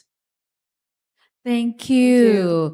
Mungkin juga would like to ask Dr. Kiril also and also Prof. Dharma later ya about motivational books recommendation. We still have another microphone, don't worry. I think Lasmi already told you about the motivational book that you might like to read. For my side, because of my background is literature, reading a country's literary works like short story, perhaps is one way to understand better the place that you want to go. For example, if you want to go to Australia, you watch a lot of news, hard news, political news. But when you read the short story, you will get kind of behind the scene reality. And if you enjoy reading fiction, then short story, novel, and translation of the work will be good things to read. I hope it's reply your question. Thank you. Thank you. Dr. Kiril, maybe you would like to add? I have a different suggestion, and that is to ask questions. It's a simple thing to do, but it can be so powerful. So you can go into your international office, and I'm sure you have a team in there who can answer students' questions about programs that they can apply for and places they can go. And you can come and talk to us afterwards as well. Lakshmi just told me that they really do need more volunteers at the Ubud Readers and Writers Festival. Is that right? Yeah. So ask questions about those types of things and those opportunities that you can apply for yourself as well. It's a small thing to do, and I know it can feel very difficult, but really it's easy. Okay, thank you. So 3 different perspectives from the 3 magnificent panelists, yeah. Jadi you have to realize that the biggest obstacle is actually yourself, right, Ms. Laksmi? Because sometimes we think, oh, these people is better than me, and actually it's only in your mind. You have to be very, very confident. You have to raise your self-confidence and believe that you can, okay? Then like Prof. Dharma Putra, search more, read more, and yeah, you can go to international office if you already follow our Instagram. Loh, kok malah jadi promosi, mohon maaf ya. Tapi we have so many information about studying in Australia and others. Okay, next tadi yang sebelah sini ya, adik. Ya, oke. Nah, ayo, yang mana di antara dua? Yang di belakang baju hitam dulu, maaf ya, yang baju putih. Boleh adik-adik volunteer dibantu untuk mikrofonnya? Ya. Dan tadi yang di tengah kalau tidak salah. Yes, oke. Okay, thank you so much. Let me introduce myself. My name is Raini from Tourism Faculty. Okay, I will to ask to all of the speakers in front of me to get the opportunity to study abroad or seek experience and employment. How do you get started? And what the most important things to do? And how do you start something without feeling afraid? That's all. Oke, thank you ya. Bagaimana kita, how do we start? How do you start to get the experience, right? To get this experience. And and how do you start something without feeling afraid? Oke, to conquer. Silakan, terima kasih Dik, boleh duduk lagi. Okay, so yeah, since you're holding the microphone, so I think you're the Okay, first one to thank answer. you. That's a great question. Thank you. Sorry, what's your name? My name is Raini Raini. Hujan. From tourism. Fantastic. Okay, so the how, right? I think because I have been involved with a number of different programs between Australia and Indonesia, your first step is to do some research. You need to find out what the different programs are, and most importantly, you need to find out the different application dates. Particularly for Australian programs, we don't use jam karet. The deadline is the deadline, and you must submit before the deadline. And the other thing that I see is students who do not fulfill all the requirements, as in the application is not complete. So you need to make sure you make a list. What documents do you need? Do you need references? If you need references, you need to give somebody time to write the reference for you. So you need to be really organized. So sometimes I think the process of these applications prepares you for the experience itself, because you really have to get organized and make sure that everything is complete there. I'm sure you also have some. I think, first of all, how to start, you have to first know what you want. Maybe to share a little bit of my experience, I mentioned that I went to Australia when I was 16. And I knew I wanted to leave Bali to study in Australia because I wanted something more for myself. And so because I already know what I wanted, I personally did all the research by myself. I went online on Google and researched what was available in Australia and where I could apply. And when I went to the website, it gave me all the information on how to apply. And unlike my brothers, I had to do all the application myself. And I got rejected a lot because I was too young, but I was persistent. I kept trying, and so I found Monash College accepted me as a 16-year-old. So I think first know what you want, do your research, whether it's through online, on Google, or even just talking to people. Start to find out how you can get there and find the right support that you need for what you want to do. And I think that's also something that could help you overcome your fear by talking to people, asking people who already have experience, doing your research. It'll make you feel more prepared. And I think once you're prepared, you might still have some fear, but I'm sure you'll have also excitement for the opportunities that you'll have. And if you still have your fears, maybe list it down, because sometimes the fear can just be in our heads. So list down your fears. What is it exactly? And find the solution for overcoming it, or find support that you need to get through it, because I promise you it's probably going to be something really good for you. Yeah. Thank you. Just very Silakan, Bro. briefly, just like riding a bicycle, if you haven't done it yet, if you want to learn how to ride a bicycle, you have to be open that from the beginning is, unstable, shaking. But when you do it repeatedly, you will have sort of confidence to do something with strong confidence. So do it continuously. like another proverb say that a door will open for those who keep knocking it, not on the other way around. Thank you. Thank you. Begitu ya adik-adik ya. Jadi know yourself first, know your goal first, then you do research. Okay, talk to other friends, talk to mentors, talk to professors, lecturers. Then please also how to say, submit the document, see the timeline, the deadline, and please submit the complete document. Okay, and there's always ups and downs, I know, but trust me, like Prof said, you'll not always be down. There's some time that is that you'll be success, right? Like Miss Laxmi said before, even her also get some rejections because of her age was too young at the time, but then she could finally manage it, right? Okay, next question. Adik silakan, kita percepat ya, waktunya semakin mendekati ke akhir ini, bahaya ini, sebentar. Silakan. Okay, first of all, let me introduce myself. My name is Toby and I'm from Faculty of Science and Tech, major in Mathematics.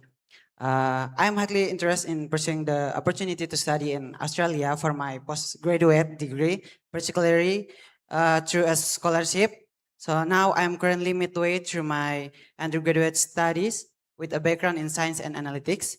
In your experience, aside from maintaining a strong GPA, what are the most crucial strategic steps I should focus on building right now? Are there specific skill or experience that typically make an undergraduate's profile highly competitive for a master's scholarship under the AAS scheme? That's all, and thank you. Okay, thank you. Yogi ya? Toby. Oh, I'm sorry. Aduh, hari ini benar-benar deh terlalu grogi soalnya.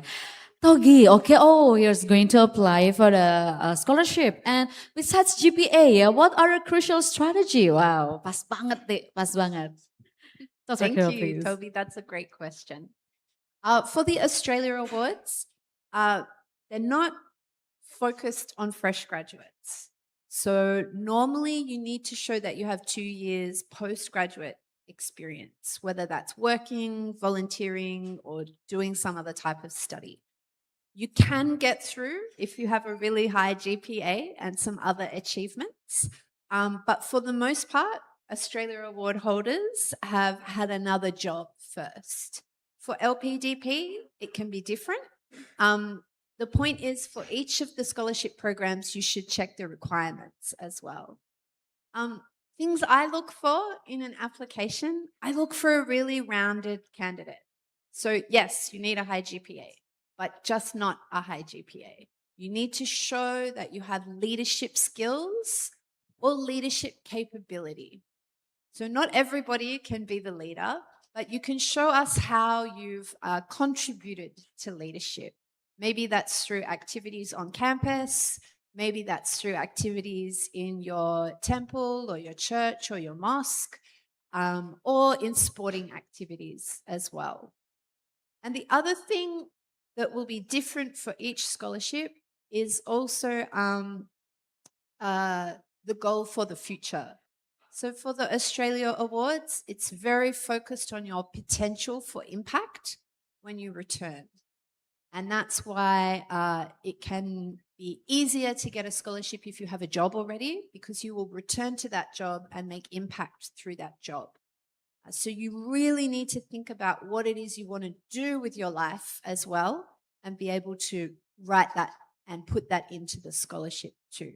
But we're normally looking for rounded candidates, not just a candidate who can score a high GPA. Do you have any other advice, Pop? Thank you. Just small thing on how you need to advertise yourself, through your CV. Sometimes people make CV, which is meaningless. They tend to put every activities they have done, which is perhaps meaning nothing. In order to make an impressive CV, you have to be very selective. Make sure that you have some achievement, and then select which one would you like to put first. When you apply a scholarship to one country, and you have to rearrange it when you apply to another institution or country. So you have to make sure that you know how to advertise yourself. Thank you. Okay, thank you. I think we still have, oh, wow, 5 minutes left. One more question maybe. Oh, wow. Okay, so would you like to choose which one? Because they're so enthusiastic. We also have the head of Udayana Language Center for Mr. Dr. Tri Ediwan. Boleh ya, satu dari Dr. Tri and the other one. Wow, it's hard. Which one should we choose? Oh, tiga, masih bisa. Tiga ya, oke, oke. 1, 2, 3. Ya, oke. So masih bisa lagi 3. Oke, Pak Dr. Tri, kemudian 3 adik di sana ya. Those were very enthusiastic. Yes, okay, pick. Maybe you can collect the questions and then. Good idea. Oke. So, panitia tolong dibantu ya di collect questions-nya. Nanti kita baca cepat di sini dan langsung di-share. Oke, thank you. Silakan Pak Dr. Tri. Good morning, Bu Senja and Australian Consulat. I would like to share our past experiences in managing or coordinating good programs in 2000 from 2015 until 2020. We had a strong relationships with Australian University, especially Melbourne University. This is about a joint lecture on Indonesian studies. So we have, during those years, 5 years, we have a strong collaboration, and we hosted Australian students to study in our Faculty of Humanities, and also we impart our students, Udayana students, in those joint lectures. And currently, just last month, my former colleagues in Australian Melbourne University contacted me, and he called about the possibility of continuing the program. But to be honest, correct me if I'm wrong, Bu Senja, the problem is that Udayana University is not currently the member of ACCs or Australian Consortium or in-country Indonesian studies. That's the problem, because this institution is mainly used by Australian universities to conduct a cooperation with Indonesian universities, especially Udayana University. So in this good occasion, I would like to have maybe recommendation or pathways in order that our university, Udayana University, can be a member of ACCs. Because I believe that we have big opportunities or potentials to have similar events, not only in the Faculty of Humanities, but for all programs in Udayana. So perhaps, Pak, I heard just now, Pak Prof. Dharma Putra, you will be in Melbourne next month. Perhaps you can talk to ACCs directly, or maybe Bu Senja can facilitate this opportunity, because I think we should be a member of ACCs in a near future. Once again, we have so many opportunities to conduct with Australian universities. That's all. Thank you, Dr. Ediwan from the head of Language Center at University. So is there any tips so that we can be the member or be the host member maybe, yeah? So Achichis is a program for Australian students to come to Indonesia to study. I am a board member of Achichis, so I know the program well. I think that there are other opportunities for you. So if there's no program to host with the Chichis, you can also work directly with the University of Melbourne through the New Colombo plan as well.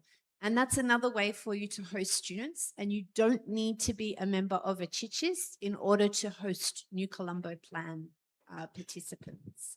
But maybe we can talk about it later, because I know that there are some other questions. As We do well. have students from Unimel who will come next September under the new Colombo plan. So we are now processing his administration and documents. Don't worry. Okay, yeah, time is very limited. Can we have the questions? Oh, maybe adik yang tadi dulu deh boleh. Ada mikrofon kah sambil menunggu yang ditulis? Oke, silakan Dek, silakan. Mikrofonnya tolong dibantu sambil mengambil while Dwi is collecting the questions from the participants. Okay, brief ya, only the questions supaya yang lain punya banyak kesempatan juga. Okay, my name is Cici and I'm from Tourism Faculty. So this question for Miss Lasmi is about for you experience. I want to asking for beyond the competition itself, what was the most valuable lesson you learned from representation of Indonesia on international stage through Putri Indonesia and Miss Universe? Thank you. Adik bisa pelan-pelan sedikit. Jadi valuable apa tadi? Valuable lesson you learn from representation Indonesia on international stage through Putri Indonesia and Miss Universe. Oke, wah ini dalam banget pertanyaannya. Thank you. Thank you Adik. I've definitely had a lot of valuable lessons in terms of representing Indonesia on a global stage. And also a lot of valuable opportunities that I would not have gotten if I didn't join Putri Indonesia. And by the time when I joined in 2020, it was a quite busy year for Indonesian diplomacy and politics because we had the G20 summit. So I had a lot of opportunities to meet high-profile individuals and leaders from all across the world. And that's one of the most valuable lessons that I could ever get as a representative of Indonesia, as Putri Indonesia, because those opportunities are priceless. They don't come to anyone just like that. And I really learned a lot about communicating to these high-profile individuals, creating people-to-people connections again, and learning how to take those opportunities that I received and dikembangkan, growing those connections that I made at the time. I think that was something very invaluable, but also just, all my experiences doing my social work, and having to connect with other participants from all across the world was something very valuable, and I learned a lot from that. Thank you very much. That's just a lot. I don't know where to start. We have such limited time. I believe if Ms. Lasmi needs to explain, maybe we need like 1 or 2 more days, not hour, because so many valuable lessons that she earned from being the representative of Indonesia in the world, right? But what we can get is the connection, the communication, and how she could develop the people-to-people relation, not only with one country, but with so many countries, right? To represent Indonesia, right? Thank you. The last one, I'm so sorry. Mikrofonnya boleh digeser sedikit. Yang paling kanan, yes adik. Semua sangat semangat ya. It's very hard to choose because so many enthusiast students. Oke dek, dipercepat dek, come on dek, come on. Nanti saya dijewer di belakang, come on.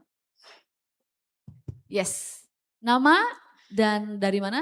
Dengan jelas pertanyaannya. My name is Anastasia and I'm a first year English literature student at Udayana University. Okay, and thank you for the insightful discussion. I would like to ask this question to any of the speakers and who would like to share their perspective. And in your experience, what is the biggest challenge students face when trying to get involved in international opportunities or build connection between Indonesia and Australia? And what advice would you give to help students overcome those challenges and take the first step? Okay, thank you. Anastasia, thank you so much. Okay, the biggest challenge for students and the advice. So I believe that three of the panelists will have their own perspective about the biggest challenge of students face and also how they could manage it, the advice to manage the biggest challenge. Maybe, yeah. Those are Okay, I'll clearly. go first. I think one of the biggest challenges is even though Australia and Indonesia and Australia and Bali are very close, culturally we're really different. And I think that can be a big challenge when you study in each other's country. I'm sure Lakshmi felt that as a 16-year-old studying in Melbourne. I felt it when I was 15 studying in Yogyakarta. And my advice for that is to keep an open mind and try not to judge. So just because somebody does something that is totally different from anything you've ever seen before, try not to think about it as good or bad. It's just different. It's just a different way of doing things. And I still use that lesson in my work today. When I see something different and I don't quite know what it is, I try not to judge. I just see it as something different. But it can be really challenging when you study in Australia or for Australians to study in Indonesia because the cultural differences are quite big. But that doesn't mean that you can't bridge them. You definitely can. You just need to keep that open mind. Yeah, when I was 16, I moved to Australia, and despite having an Australian mother, it was really hard for me to understand the accent. I actually struggled for a year, and at times I felt so embarrassed to have to ask someone 3 times, like, what? Like, what did you say? I couldn't understand their accent. And also, most of my colleagues in class were, they did VCE. They were talking about things that I didn't understand. But what I can give you as an advice is don't get discouraged. Jangan kecil hati, because again, it's as Dr. Carey Lee said, it's okay. It's just different to where we grew up. And so my advice is don't get discouraged and be patient, because you will acclimatize, you will slowly feel like a part of the community, I guess. Thank you. Maybe the last one from Professor Dharma Putra. Yeah, when you study overseas, you might like to explore various kind of academic facilities. For example, if you feel that you don't know, you are less confident in writing an essay, they might offer a course during lunchtime. So in the morning, you might take a course as a normal. In the lunchtime break, you are free. You can choose to study whatever you like to study because it's offer a lot from the student center. That's what I experienced when I was in Sydney Uni. I felt that my writing skill was very low, and then I choose to come to essay writing course, so which is free. There are also a lot of other facilities like for gym, for sport, library, and those kind of things. Then you have to make sure that you arrange your time and adjust it into your need. Don't do something that you don't need because it will waste your time and waste your scholarship. Thank you. Okay, thank you. I do apologize. The time is up. Thank you so much, Dr. Lee, Ms. Laksmi, Profesor Dharma Putra, and all students here. Buat yang belum dapat kesempatan bertanya tidak apa-apa, nanti mungkin bisa diserahkan ke kami pertanyaannya. Ada waktu luang nanti, the panelists will be very happy to answer your question, yeah? Okay, so before I enter the discussion, I believe that the Konsulat also prepare merchandise for you, right? Nanti bisa diminta di akhir acara ya. Dan I would like to summarize a little bit. Guys, you are very important because you are the future leader and also you are the one who will keeps connects Indonesia and Australia. Don't be discouraged of yourself. There are many doors open for you, and please be brave, be confident, know yourself, know your goals, and keep doing something positive. right? So I believe Dr. Kirli will wait for you for the interview letter. Amen. Okay. So strong international relations are not only built through policy and institution, but also through genuine human connection. So be part of it, and we're waiting for you as a successful future leaders. I think that's all from me. Thank you very much. I will return it to the MC, Gustav. But before that, can I have a big applause for the panelists? Okay, thank you so much. Thank you so much once again. Gustav, time is yours. Thank you.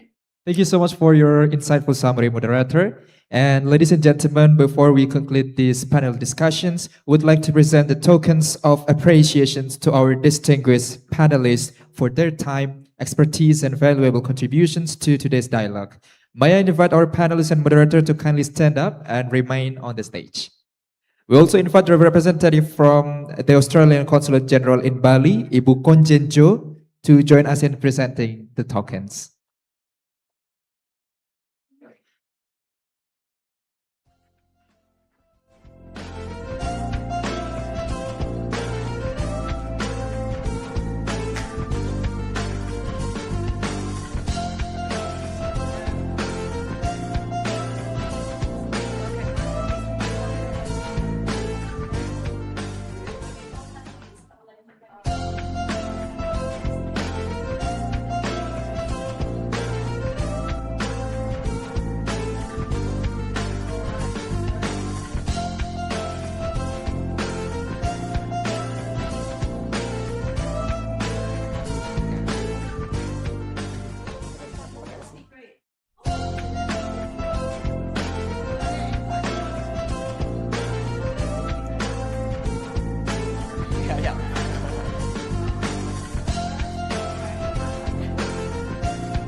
Great, thank you very much.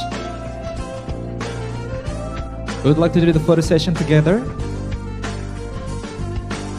And the photo sessions will be led by me in 3, 2, 1. Give another pose. 1, 2, 3. We would like to invite Prof. Widiatmoko to also come on the stage. Right, thank you very much to our presenters.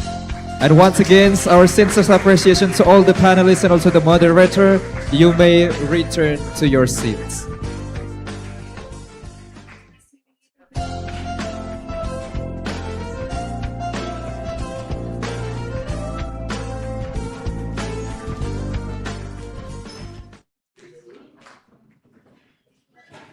All distinguished guests, ladies and gentlemen, this concludes the first part of the OC Banget Roadshow. Up next, we have a series of information sessions, including the Australia Award Scholarship, briefing and sharing session by Australian Programs in Education Innovations, or Inovasi, and research partnership by Koneksi. That will begin at 1 p.m. Lunch is provided, and we encourage everyone to stay and join our afternoon session. Please be reminded that you can visit our booths of Australia Award Scholarship and Australia-Indonesia Youth Associations on the lobby and foyer on the first and third floor. Do not miss our coffee cart to get free coffee and lamingtons, and the most important one, the photo booth. We also would like to encourage you to take a scan QR code and take the survey. We hope to see you in the next sessions after the prayer and lunch break. See you soon. Dan kami juga informasikan kepada seluruh mahasiswa untuk dapat bisa istirahat sejenak. Nanti kita akan kembali lagi di sesi kedua di pukul 13.00 WITA dengan beragam informasi tentunya, dan kami juga informasikan bahwasanya surat dispensasi bagi mahasiswa akan diberikan di sesi kedua. Dan tentunya akan dilaporkan juga ke bagian kemahasiswaan. Untuk itu kepada Anda seluruh mahasiswa yang berada di sini untuk bisa kembali lagi nanti di jam 1 siang. Karena jika Anda tidak hadir di sesi kedua, maka surat dispensasi pada hari ini dibatalkan.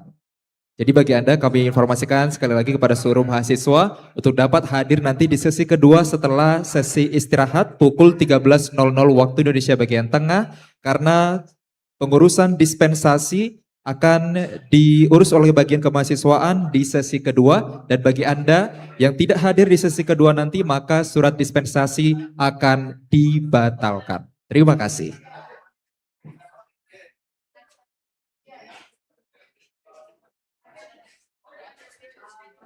Dan kami informasikan juga kepada Anda seluruh hadirin untuk dapat bisa mengambil makan siang terletak di luar ruangan, tepatnya di meja registrasi. Anda bisa menikmati konsumsi yang telah kami sediakan, dan kami akan kembali lagi di sesi kedua nanti pukul 13.00 waktu Indonesia bagian tengah. Terima kasih.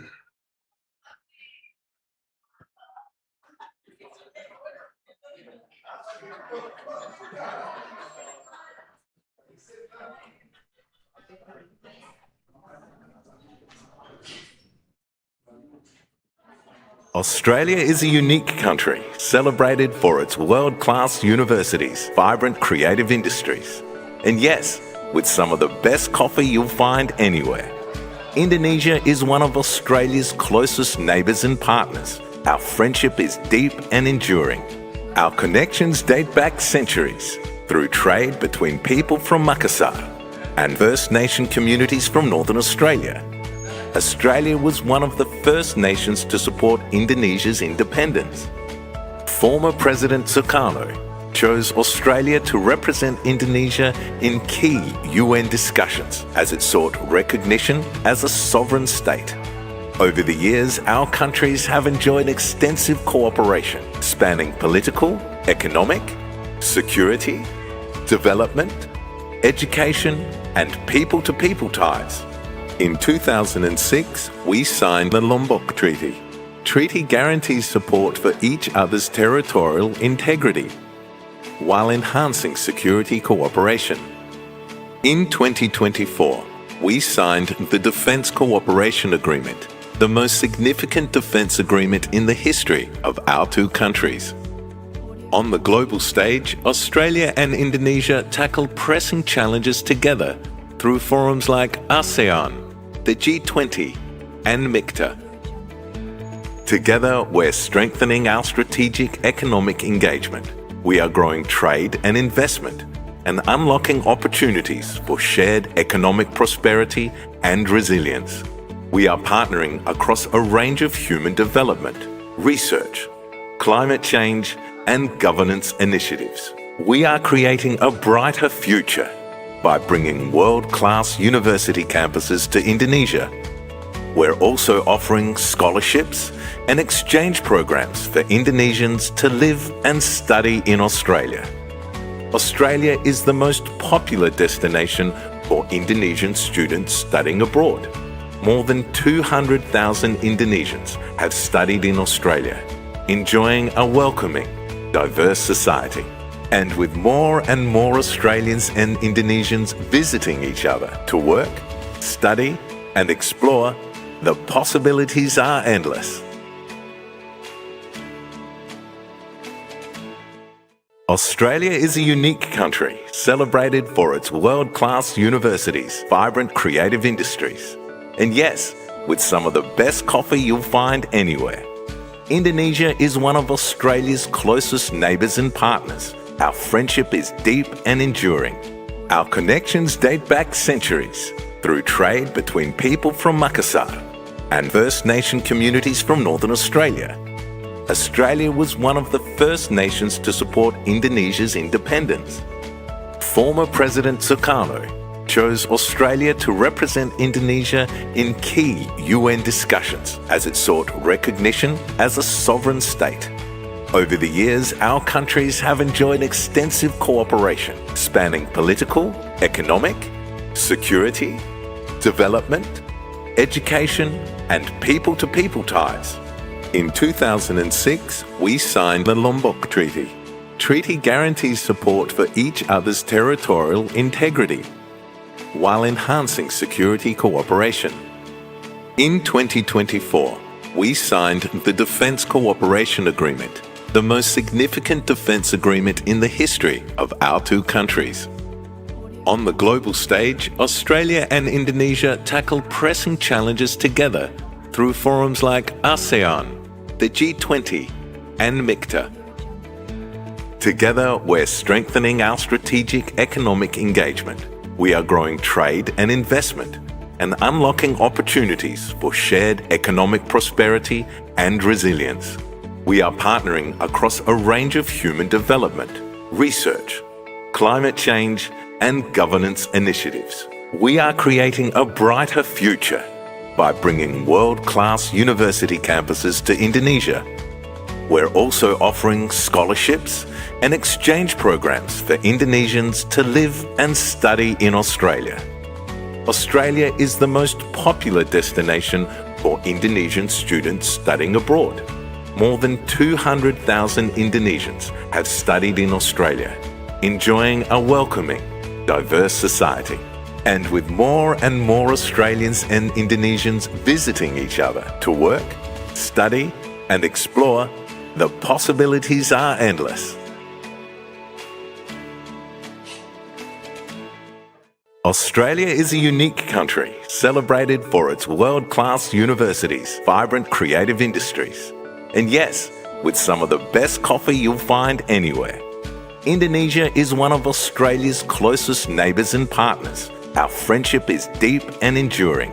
Our connections date back centuries through trade between people from Makassar and First Nation communities from Northern Australia. Australia was one of the first nations to support Indonesia's independence. Former President Sukarno chose Australia to represent Indonesia in key UN discussions as it sought recognition as a sovereign state. Over the years, our countries have enjoyed extensive cooperation spanning political, economic, security, development, education, and people-to-people ties. In 2006, we signed the Lombok Treaty.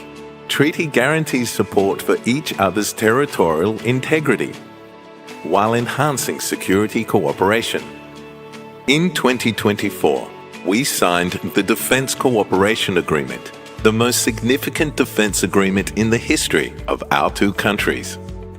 On the global stage, Australia and Indonesia tackle pressing challenges together through forums like ASEAN, the G20, and MICTA. Together, we're strengthening our strategic economic engagement. We are growing trade and investment and unlocking opportunities for shared economic prosperity and resilience. We are partnering across a range of human development, research, climate change, and governance initiatives. We are creating a brighter future by bringing world-class university campuses to Indonesia. We're also offering scholarships and exchange programs for Indonesians to live and study in Australia. Australia is the most popular destination for Indonesian students studying abroad. More than 200,000 Indonesians have studied in Australia, enjoying a welcoming, diverse society. And with more and more Australians and Indonesians visiting each other to work, study, and explore, the possibilities are endless. Australia is a unique country, celebrated for its world-class universities, vibrant creative industries, and yes, with some of the best coffee you'll find anywhere. Indonesia is one of Australia's closest neighbours and partners. Our friendship is deep and enduring. Our connections date back centuries through trade between people from Makassar and First Nation communities from Northern Australia. Australia was one of the first nations to support Indonesia's independence. Former President Sukarno chose Australia to represent Indonesia in key UN discussions as it sought recognition as a sovereign state. Over the years, our countries have enjoyed extensive cooperation spanning political, economic, security, development, education, and people-to-people ties. In 2006, we signed the Lombok Treaty. Treaty guarantees support for each other's territorial integrity, while enhancing security cooperation. In 2024, we signed the Defence Cooperation Agreement, the most significant defence agreement in the history of our two countries. On the global stage, Australia and Indonesia tackle pressing challenges together through forums like ASEAN, the G20, and MICTA. Together, we're strengthening our strategic economic engagement. We are growing trade and investment and unlocking opportunities for shared economic prosperity and resilience. We are partnering across a range of human development, research, climate change, and governance initiatives. We are creating a brighter future by bringing world-class university campuses to Indonesia.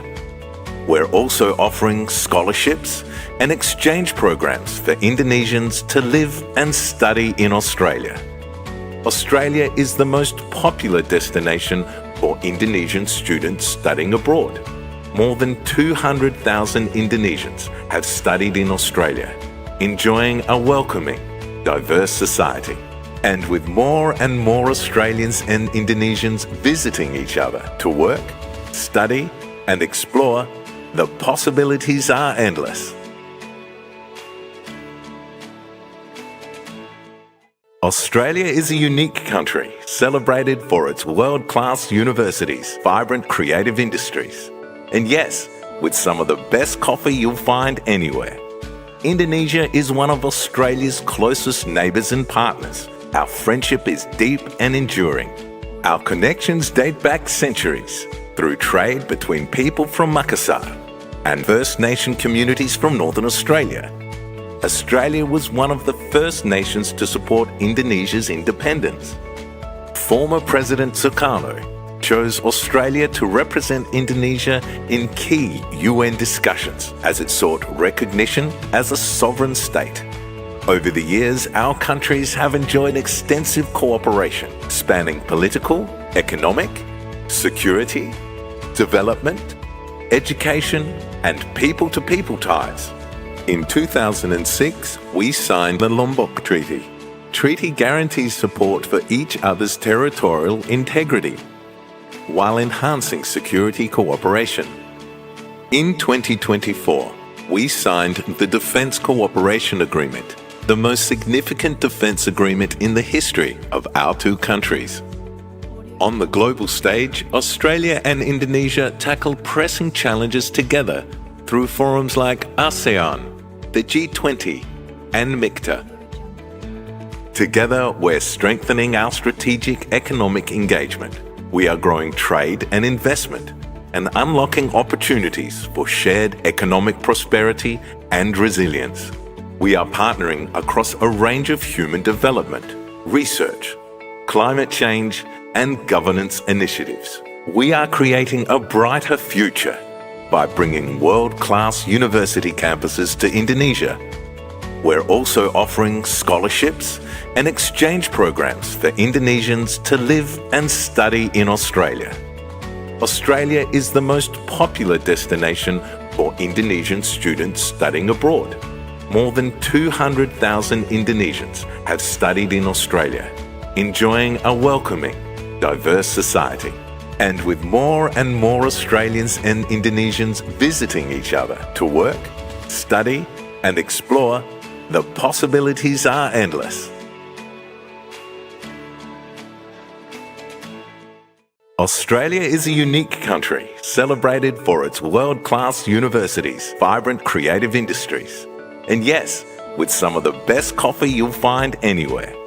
Indonesia is one of Australia's closest neighbours and partners. Our friendship is deep and enduring.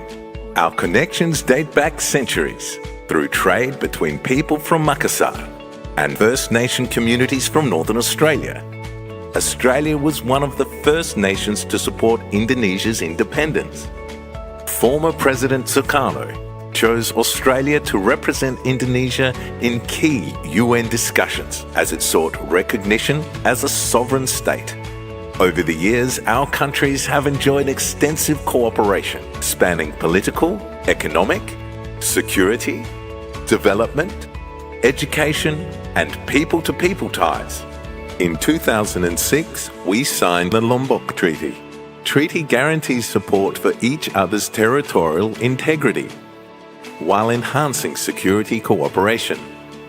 In 2024, we signed the Defence Cooperation Agreement, the most significant defence agreement in the history of our two countries. On the global stage, Australia and Indonesia tackle pressing challenges together through forums like ASEAN, the G20, and MICTA. Together, we're strengthening our strategic economic engagement. We are growing trade and investment and unlocking opportunities for shared economic prosperity and resilience. We are partnering across a range of human development, research, climate change, and governance initiatives. We are creating a brighter future by bringing world-class university campuses to Indonesia. We're also offering scholarships and exchange programs for Indonesians to live and study in Australia. Australia is the most popular destination for Indonesian students studying abroad. More than 200,000 Indonesians have studied in Australia, enjoying a welcoming, diverse society. And with more and more Australians and Indonesians visiting each other to work, study, and explore, the possibilities are endless. Australia is a unique country, celebrated for its world-class universities, vibrant creative industries, and yes, with some of the best coffee you'll find anywhere. Indonesia is one of Australia's closest neighbours and partners. Our friendship is deep and enduring. Our connections date back centuries through trade between people from Makassar and First Nation communities from Northern Australia. Australia was one of the first nations to support Indonesia's independence. Former President Sukarno chose Australia to represent Indonesia in key UN discussions as it sought recognition as a sovereign state. Over the years, our countries have enjoyed extensive cooperation spanning political, economic, security, development, education, and people-to-people ties. In 2006, we signed the Lombok Treaty. Treaty guarantees support for each other's territorial integrity, while enhancing security cooperation. In 2024, we signed the Defence Cooperation Agreement, the most significant defence agreement in the history of our two countries. On the global stage, Australia and Indonesia tackle pressing challenges together through forums like ASEAN, the G20, and MICTA. Together, we're strengthening our strategic economic engagement. We are growing trade and investment and unlocking opportunities for shared economic prosperity and resilience. We are partnering across a range of human development, research, climate change, and governance initiatives. We are creating a brighter future by bringing world-class university campuses to Indonesia. We're also offering scholarships and exchange programs for Indonesians to live and study in Australia. Australia is the most popular destination for Indonesian students studying abroad. More than 200,000 Indonesians have studied in Australia, enjoying a welcoming, diverse society. And with more and more Australians and Indonesians visiting each other to work, study, and explore, the possibilities are endless. Australia is a unique country celebrated for its world-class universities, vibrant creative industries, and yes, with some of the best coffee you'll find anywhere. Indonesia is one of Australia's closest neighbours and partners. Our friendship is deep and enduring. Our connections date back centuries through trade between people from Makassar and First Nation communities from Northern Australia. Australia was one of the first nations to support Indonesia's independence. Former President Sukarno chose Australia to represent Indonesia in key UN discussions as it sought recognition as a sovereign state. Over the years, our countries have enjoyed extensive cooperation spanning political, economic, security, development, education, and people-to-people ties. In 2006, we signed the Lombok Treaty. Treaty guarantees support for each other's territorial integrity while enhancing security cooperation. In 2024, we signed the Defence Cooperation Agreement, the most significant defence agreement in the history of our two countries. On the global stage, Australia and Indonesia tackle pressing challenges together through forums like ASEAN, the G20, and MICTA. Together, we're strengthening our strategic economic engagement. We are growing trade and investment and unlocking opportunities for shared economic prosperity and resilience. We are partnering across a range of human development, research, climate change, and governance initiatives. We are creating a brighter future by bringing world-class university campuses to Indonesia. We're also offering scholarships and exchange programs for Indonesians to live and study in Australia. Australia is the most popular destination for Indonesian students studying abroad. More than 200,000 Indonesians have studied in Australia, enjoying a welcoming, diverse society. And with more and more Australians and Indonesians visiting each other to work, study, and explore, the possibilities are endless. Australia is a unique country celebrated for its world-class universities, vibrant creative industries, and yes, with some of the best coffee you'll find anywhere. Indonesia is one of Australia's closest neighbours and partners. Our friendship is deep and enduring. Our connections date back centuries through trade between people from Makassar and First Nation communities from Northern Australia. Australia was one of the first nations to support Indonesia's independence. Former President Sukarno chose Australia to represent Indonesia in key UN discussions as it sought recognition as a sovereign state. Over the years, our countries have enjoyed extensive cooperation spanning political, economic, security, development, education, and people-to-people ties. In 2006, we signed the Lombok Treaty. Treaty guarantees support for each other's territorial integrity while enhancing security cooperation. In 2024, we signed the Defence Cooperation Agreement, the most significant defence agreement in the history of our two countries. On the global stage, Australia and Indonesia tackle pressing challenges together through forums like ASEAN, the G20, and MICTA. Together, we're strengthening our strategic economic engagement. We are growing trade and investment and unlocking opportunities for shared economic prosperity and resilience. We are partnering across a range of human development, research, climate change, and governance initiatives. We are creating a brighter future by bringing world-class university campuses to Indonesia. We're also offering scholarships and exchange programs for Indonesians to live and study in Australia.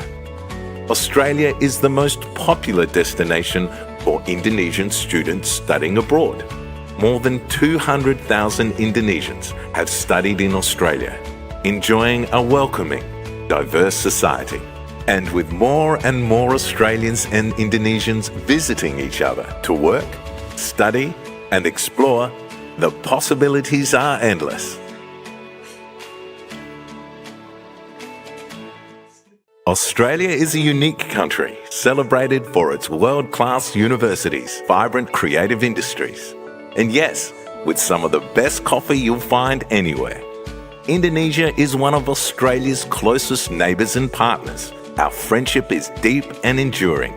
Our connections date back centuries through trade between people from Makassar and First Nation communities from Northern Australia. Australia was one of the first nations to support Indonesia's independence. Former President Sukarno chose Australia to represent Indonesia in key UN discussions as it sought recognition as a sovereign state. Over the years, our countries have enjoyed extensive cooperation spanning political, economic, security, development, education, and people-to-people ties. In 2006, we signed the Lombok Treaty. Treaty guarantees support for each other's territorial integrity, while enhancing security cooperation. In 2024, we signed the Defence Cooperation Agreement, the most significant defence agreement in the history of our two countries. On the global stage, Australia and Indonesia tackle pressing challenges together through forums like ASEAN, the G20, and MICTA. Together, we're strengthening our strategic economic engagement. We are growing trade and investment and unlocking opportunities for shared economic prosperity and resilience. We are partnering across a range of human development, research, climate change, and governance initiatives. We are creating a brighter future by bringing world-class university campuses to Indonesia. We're also offering scholarships and exchange programs for Indonesians to live and study in Australia. Australia is the most popular destination for Indonesian students studying abroad. More than 200,000 Indonesians have studied in Australia, enjoying a welcoming, diverse society. And with more and more Australians and Indonesians visiting each other to work, study, and explore, the possibilities are endless. Australia is a unique country, celebrated for its world-class universities, vibrant creative industries, and yes, with some of the best coffee you'll find anywhere. Indonesia is one of Australia's closest neighbours and partners. Our friendship is deep and enduring. Our connections date back centuries through trade between people from Makassar and First Nation communities from Northern Australia. Australia was one of the first nations to support Indonesia's independence. Former President Sukarno chose Australia to represent Indonesia in key UN discussions as it sought recognition as a sovereign state. Over the years, our countries have enjoyed extensive cooperation spanning political, economic, security, development, education, and people-to-people ties. In 2006, we signed the Lombok Treaty. Treaty guarantees support for each other's territorial integrity, while enhancing security cooperation. In 2024, we signed the Defence Cooperation Agreement, the most significant defence agreement in the history of our two countries. On the global stage, Australia and Indonesia tackle pressing challenges together through forums like ASEAN, the G20, and MICTA. Together, we're strengthening our strategic economic engagement. We are growing trade and investment and unlocking opportunities for shared economic prosperity and resilience. We are partnering across a range of human development, research, climate change, and governance initiatives. We are creating a brighter future by bringing world-class university campuses to Indonesia. We're also offering scholarships and exchange programs for Indonesians to live and study in Australia. Australia is the most popular destination for Indonesian students studying abroad. More than 200,000 Indonesians have studied in Australia, enjoying a welcoming, diverse society. And with more and more Australians and Indonesians visiting each other to work, study, and explore, the possibilities are endless. Australia is a unique country, celebrated for its world-class universities, vibrant creative industries, and yes, with some of the best coffee you'll find anywhere. Indonesia is one of Australia's closest neighbours and partners. Our friendship is deep and enduring. Our connections date back centuries through trade between people from Makassar and First Nation communities from Northern Australia. Australia was one of the first nations to support Indonesia's independence. Former President Sukarno chose Australia to represent Indonesia in key UN discussions as it sought recognition as a sovereign state. Over the years, our countries have enjoyed extensive cooperation spanning political, economic, security, development, education, and people-to-people ties. In 2006, we signed the Lombok Treaty. Treaty guarantees support for each other's territorial integrity while enhancing security cooperation.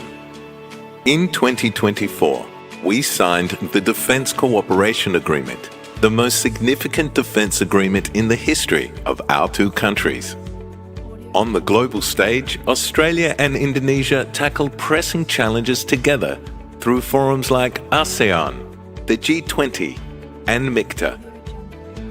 Together, we're strengthening our strategic economic engagement. We are growing trade and investment and unlocking opportunities for shared economic prosperity and resilience.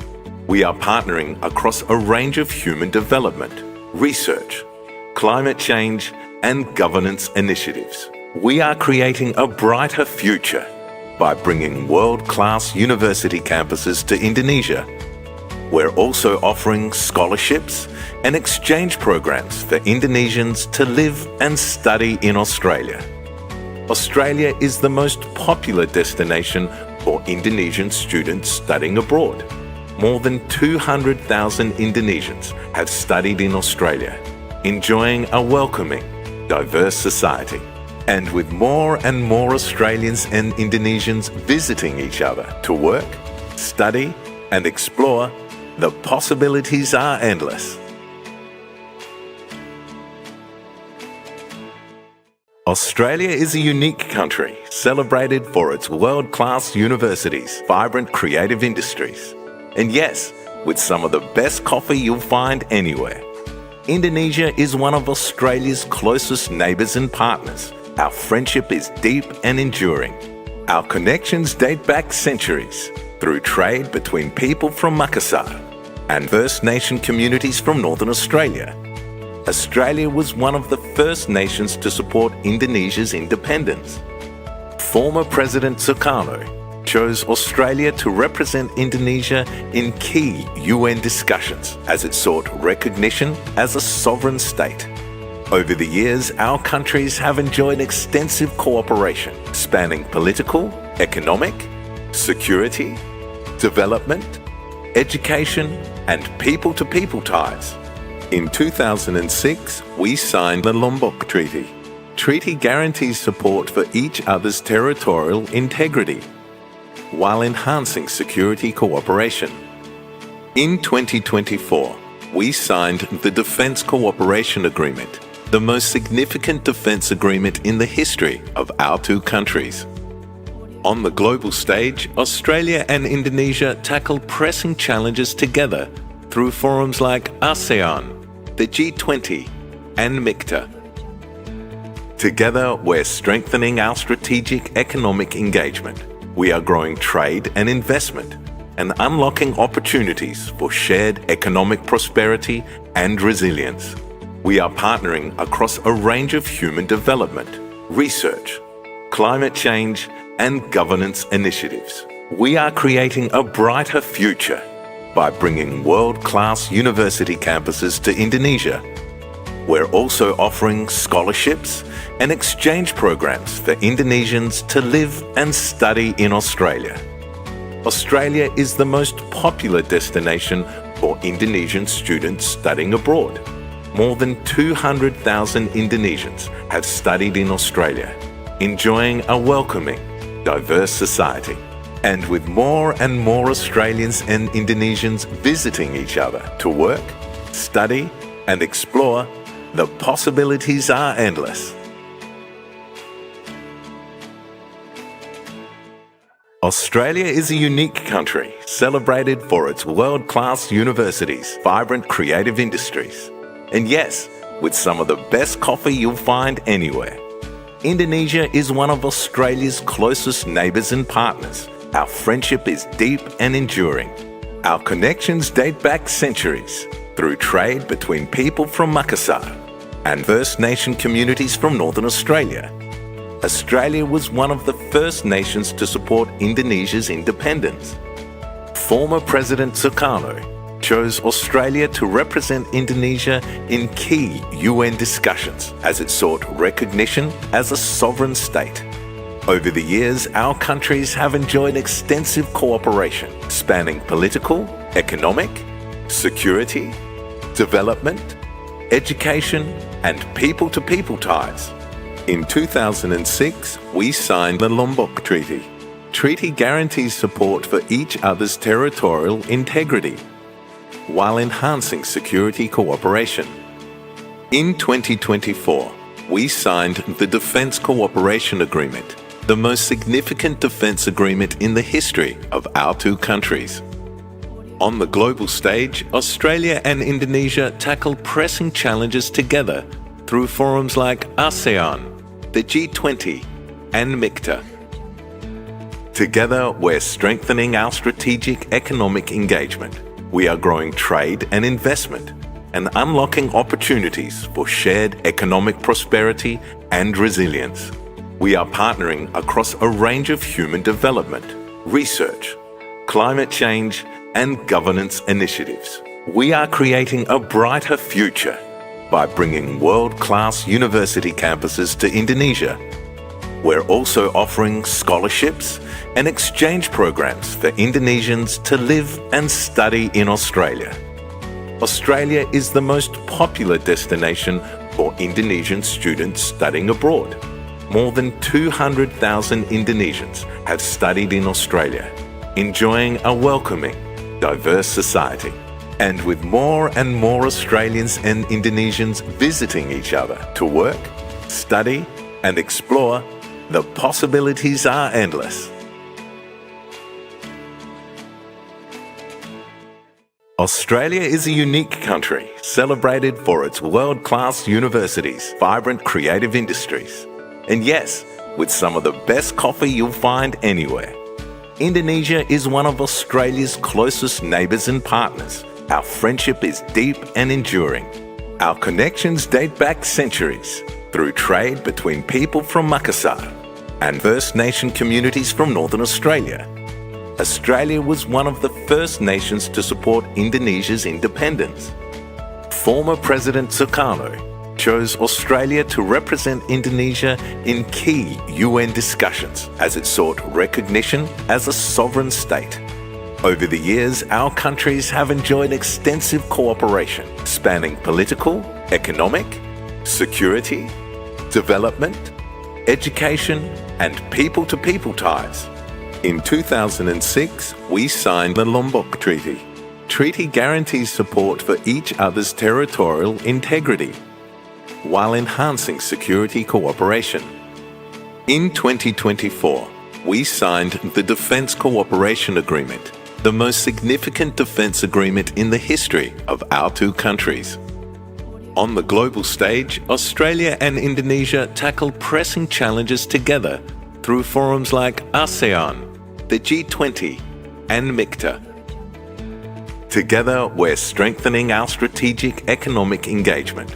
We are growing trade and investment and unlocking opportunities for shared economic prosperity and resilience. We are partnering across a range of human development, research, climate change, and governance initiatives. We are creating a brighter future by bringing world-class university campuses to Indonesia. we're also offering scholarships and exchange programs for Indonesians to live and study in Australia. Australia is the most popular destination for Indonesian students studying abroad. More than 200,000 Indonesians have studied in Australia, enjoying a welcoming, diverse society. And with more and more Australians and Indonesians visiting each other to work, study, and explore, the possibilities are endless. Australia is a unique country, celebrated for its world-class universities, vibrant creative industries, and yes, with some of the best coffee you'll find anywhere. Indonesia is one of Australia's closest neighbours and partners. Our friendship is deep and enduring. Our connections date back centuries through trade between people from Makassar and First Nation communities from Northern Australia. Australia was one of the first nations to support Indonesia's independence. Former President Sukarno chose Australia to represent Indonesia in key UN discussions as it sought recognition as a sovereign state. Over the years, our countries have enjoyed extensive cooperation spanning political, economic, security, development, education, and people-to-people ties. In 2006, we signed the Lombok Treaty. Treaty guarantees support for each other's territorial integrity, while enhancing security cooperation. In 2024, we signed the Defence Cooperation Agreement, the most significant defence agreement in the history of our two countries. On the global stage, Australia and Indonesia tackled pressing challenges together through forums like ASEAN, the G20, and MICTA.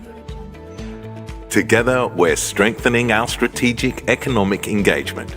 We are growing trade and investment and unlocking opportunities for shared economic prosperity and resilience. We are partnering across a range of human development, research, climate change, and governance initiatives. We are creating a brighter future by bringing world-class university campuses to Indonesia. We're also offering scholarships and exchange programs for Indonesians to live and study in Australia.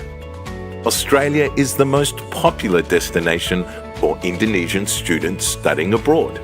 More than 200,000 Indonesians have studied in Australia, enjoying a welcoming, diverse society. And with more and more Australians and Indonesians visiting each other to work, study, and explore, the possibilities are endless. Australia is a unique country, celebrated for its world-class universities, vibrant creative industries, and yes, with some of the best coffee you'll find anywhere. Indonesia is one of Australia's closest neighbours and partners. Our friendship is deep and enduring. Our connections date back centuries through trade between people from Makassar and First Nation communities from Northern Australia. Australia was one of the first nations to support Indonesia's independence. Former President Sukarno chose Australia to represent Indonesia in key UN discussions as it sought recognition as a sovereign state. Over the years, our countries have enjoyed extensive cooperation spanning political, economic, security, development, education, and people-to-people ties. In 2006, we signed the Lombok Treaty. Treaty guarantees support for each other's territorial integrity, while enhancing security cooperation. In 2024, we signed the Defence Cooperation Agreement, the most significant defence agreement in the history of our two countries. On the global stage, Australia and Indonesia tackled pressing challenges together through forums like ASEAN, the G20, and MICTA. Together, we're strengthening our strategic economic engagement. We are growing trade and investment and unlocking opportunities for shared economic prosperity and resilience. We are partnering across a range of human development, research, climate change, and governance initiatives. We are creating a brighter future by bringing world-class university campuses to Indonesia. We're also offering scholarships and exchange programs for Indonesians to live and study in Australia. Australia is the most popular destination for Indonesian students studying abroad. More than 200,000 Indonesians have studied in Australia, enjoying a welcoming, diverse society. And with more and more Australians and Indonesians visiting each other to work, study, and explore, the possibilities are endless. Australia is a unique country, celebrated for its world-class universities, vibrant creative industries, and yes, with some of the best coffee you'll find anywhere. Indonesia is one of Australia's closest neighbours and partners. Our friendship is deep and enduring. Our connections date back centuries through trade between people from Makassar and First Nation communities from Northern Australia. Australia was one of the first nations to support Indonesia's independence. Former President Sukarno chose Australia to represent Indonesia in key UN discussions as it sought recognition as a sovereign state.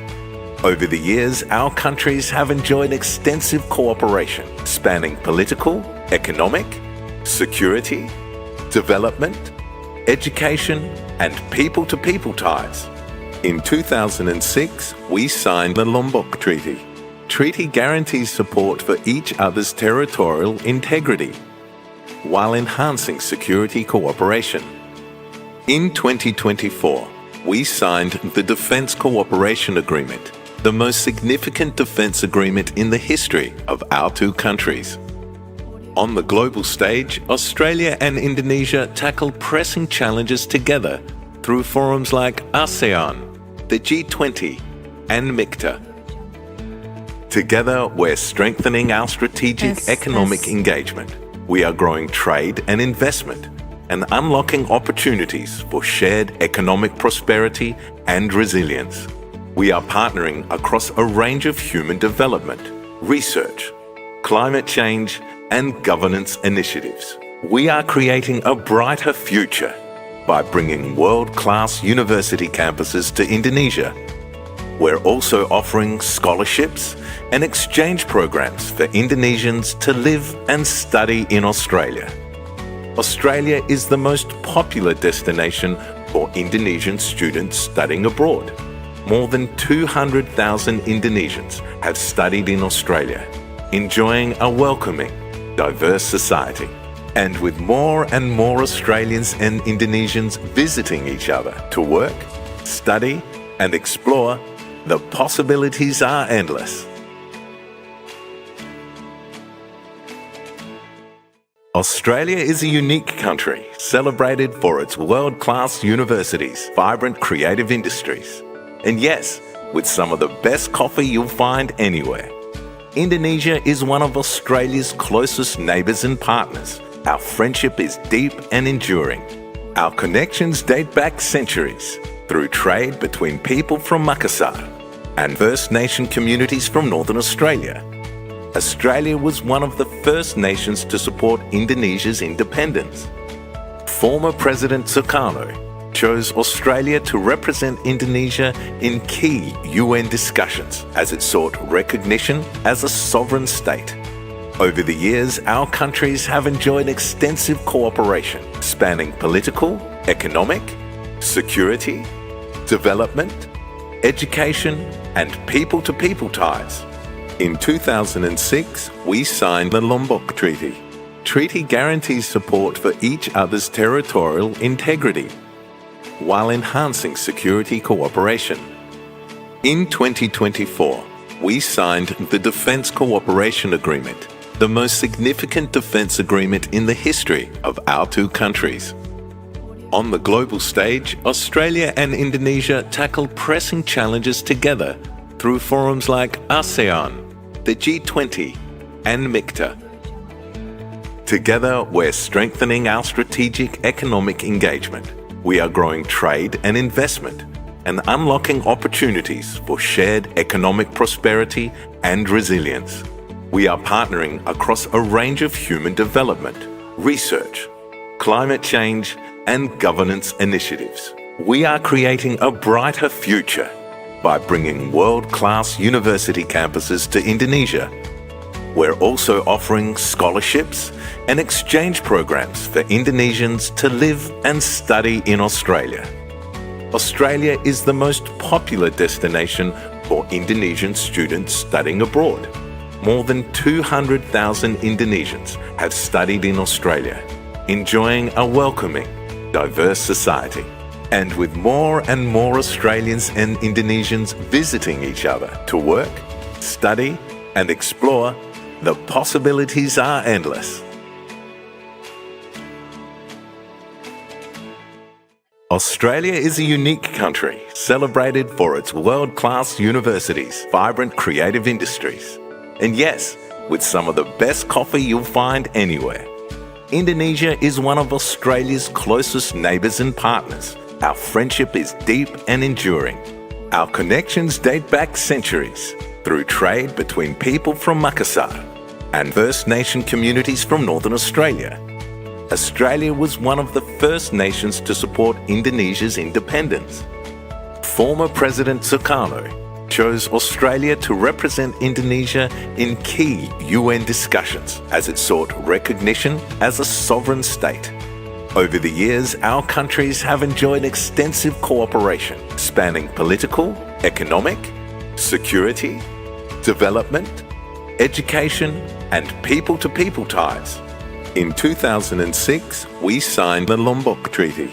Treaty guarantees support for each other's territorial integrity while enhancing security cooperation.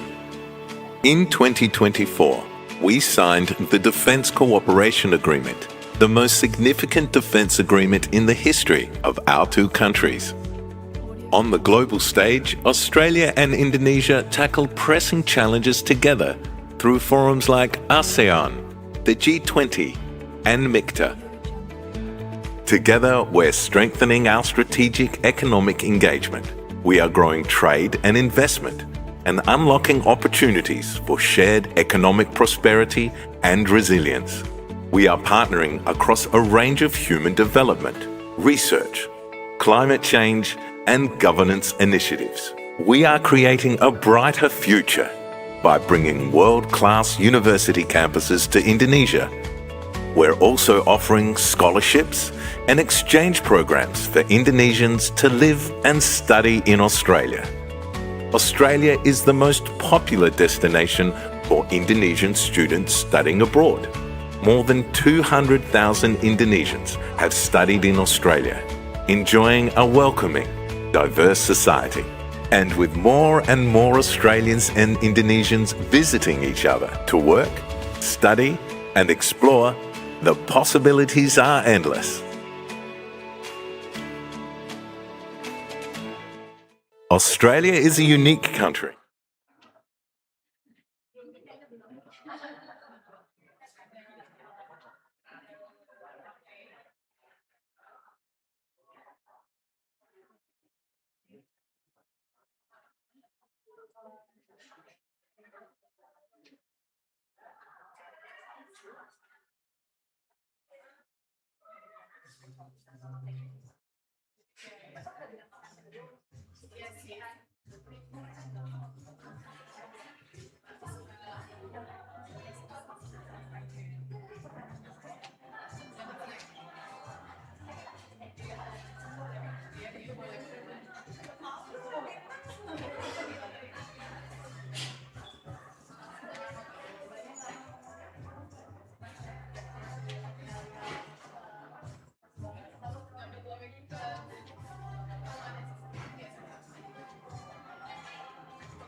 AYA, or the Australia-Indonesia Youth Association, is a non-government, youth-led, non-for-profit which aims to better connect.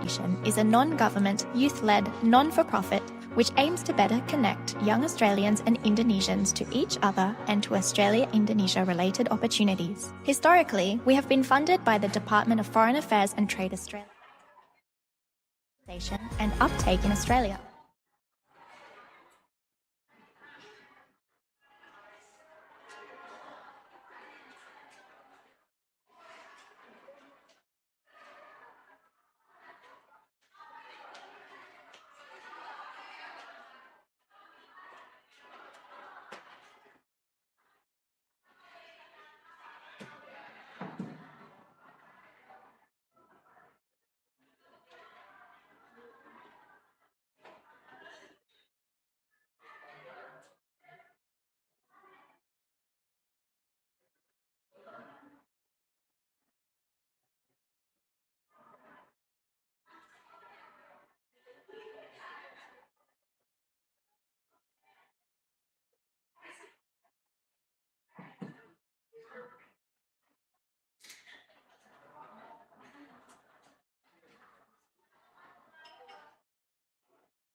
Dengan program interns kita akan buka lagi di bulan Juli Agustus. Intake untuk internnya adalah sekitar Oktober November. Biasanya nanti informasi kita post di LinkedIn. Jadi kalau yang belum connect LinkedIn-nya koneksi, please connect LinkedIn-nya koneksi. Semuanya merit based. Kita akan nge-review semua aplikasi. Kalau misalnya sekarang, aduh aku baru semester 2, semester 3, jadi belum bisa memenuhi requirement-nya.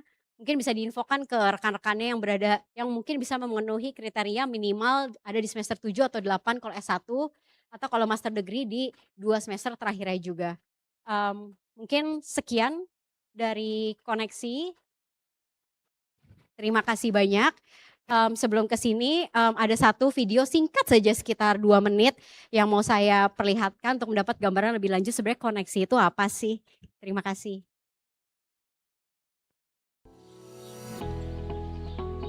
Indonesia tengah memasuki fase pembangunan yang menentukan arah masa depan bangsa.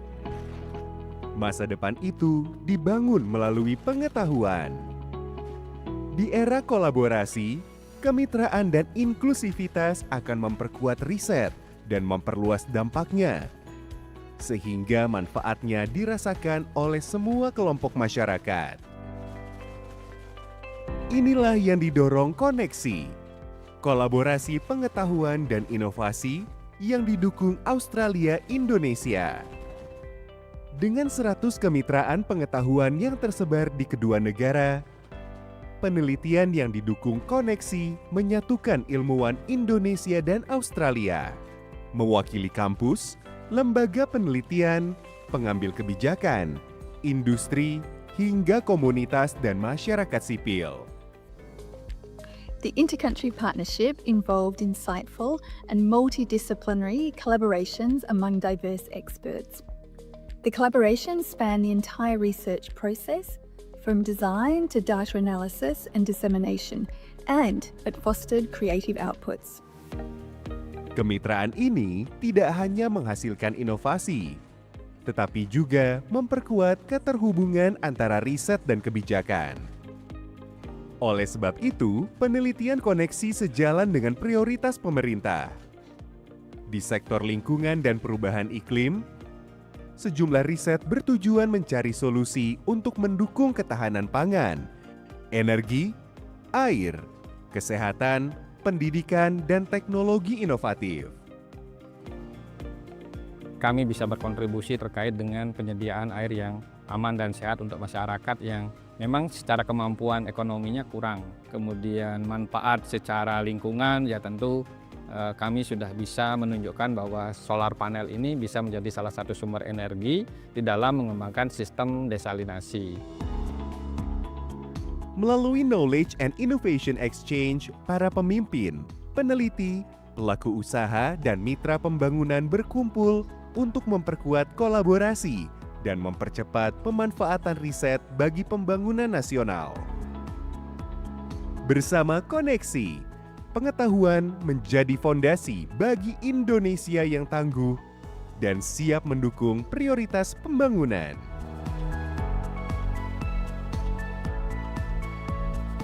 Nah, terima kasih.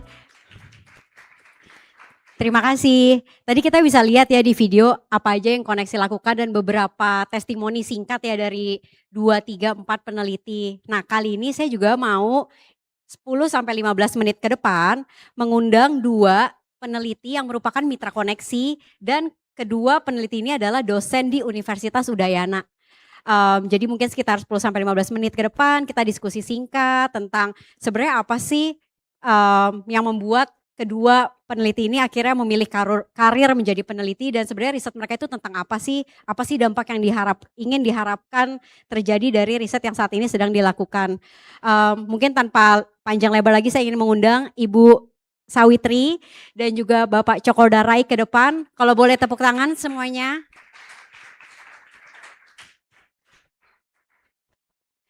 Sambil menunggu ke depan, jadi Ibu Sawitri ini adalah dosen kesehatan masyarakat di Fakultas Kedokteran Universitas Udayana. Beliau meraih S1 dan S3-nya di Universitas Udayana dan S2-nya di UGM ya Bu Sawitri. Bu Sawitri ini fokus risetnya di bidang epidemiologi, HIV/AIDS, dan surveillance penyakit menular serta kesehatan masyarakat. Kalau Pak Cokordarai Permata atau dia panggilnya Pak Cokrai ya, adalah dosen ilmu komputer di Udayana University juga. Beliau ini mendapatkan PhD-nya dari University of Sydney dan S1-nya di Udayana ya. Kalau S2-nya di mana Pak? Oh S1 di Trisakti. S2-nya di BINUS. S2 di BINUS, maaf informasi yang saya punya salah kalau gitu. Beliau ini ahli sistem informasi, digital heritage, digital humanities dan pelestarian budaya Bali.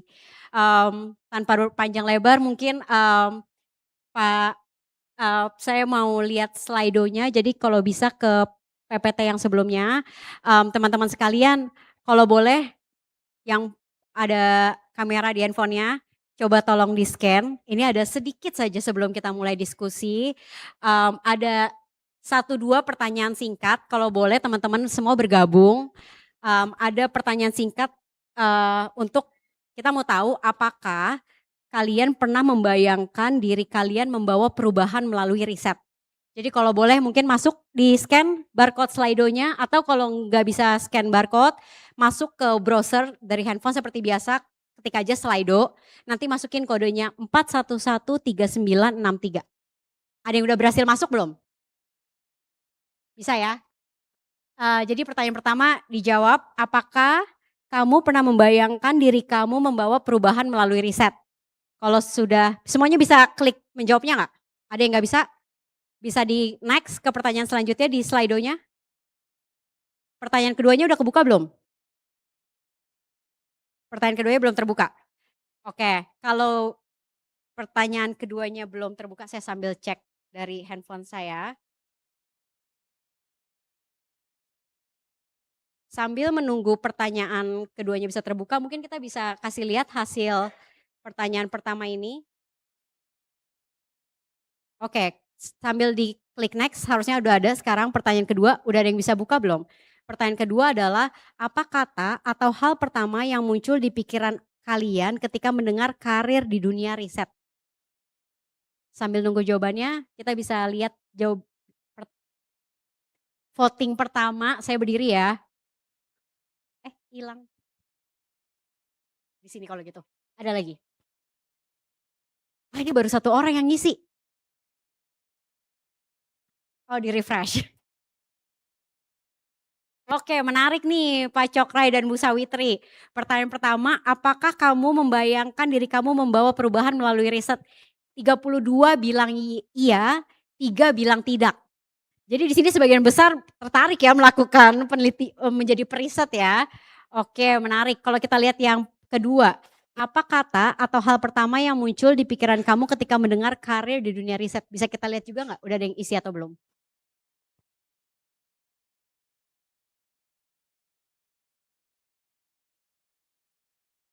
Nah, kata pertama, peneliti, perubahan, kebermanfaatan untuk masyarakat, berdampak, inovasi, pahlawan. Menarik nih Bu Sawitri dan Pak Cokrai nih, ada yang bilang pahlawan, kampus teknologi, pusing. Pusing, menarik. Kalau itu saya tanya sedikit aja, Bu Sawitri dan Pak Cokrai menjadi peneliti pusing gak sih? Silakan.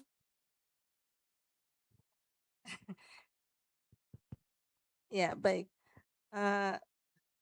Awalnya pusing karena belum tahu itu, tapi setelah jadi saya 20 tahun lebih ya, hampir 25 tahun berkarir di riset juga gitu. Jadi awalnya pertama-pertama kan selalu ya, yang pertama pasti karena belum tahu jadi pusing. Tapi kemudian setelah sekian lama menjalani ya, dari pekerjaan yang sederhana dulu, ngumpulin data entry gitu ya, terus naik jabatan asisten peneliti, naik jabatan koordinator studi, ya akhirnya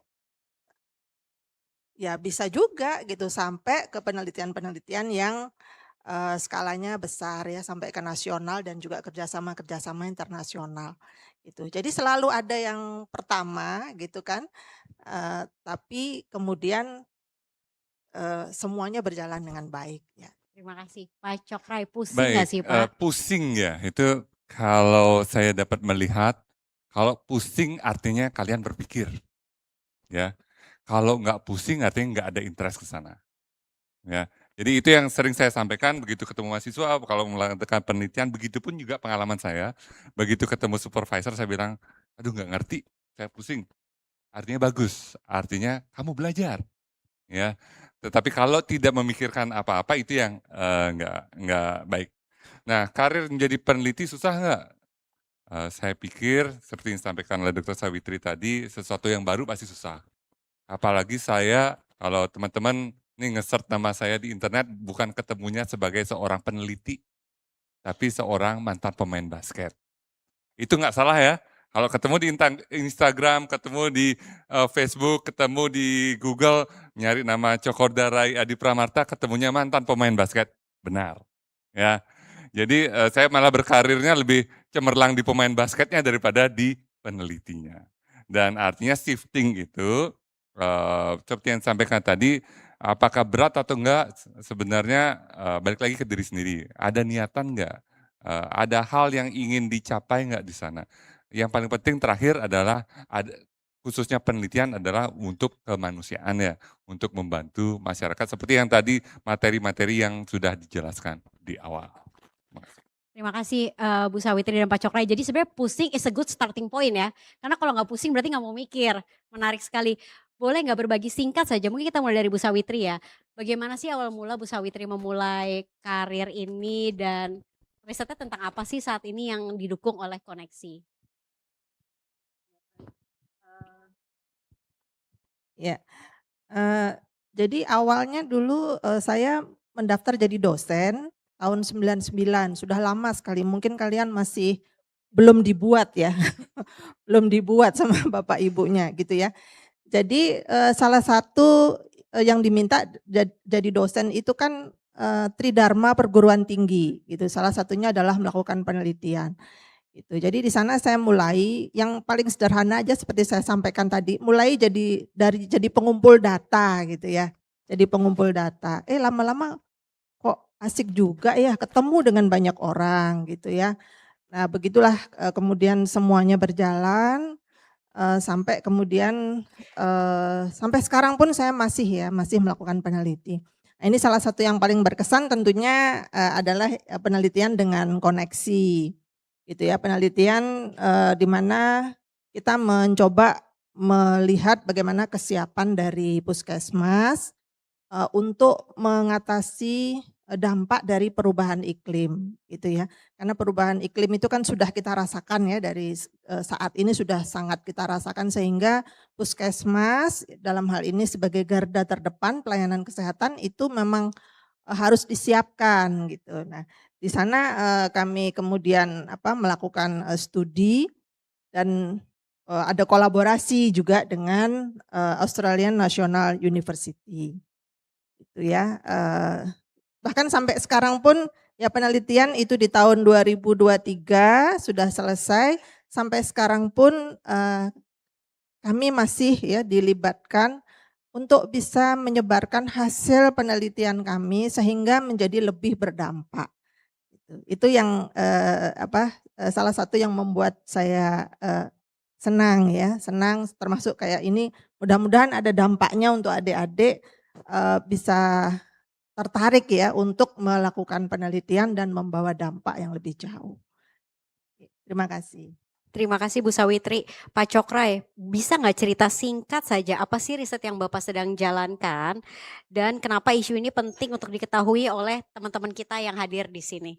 Baik, riset yang kami kerjakan adalah terkait dengan kesehatan mental di rural area ataupun di daerah pedesaan.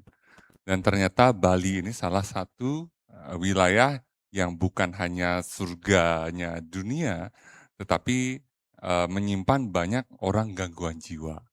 Dan gangguan jiwa itu banyak ada di daerah-daerah terpencil.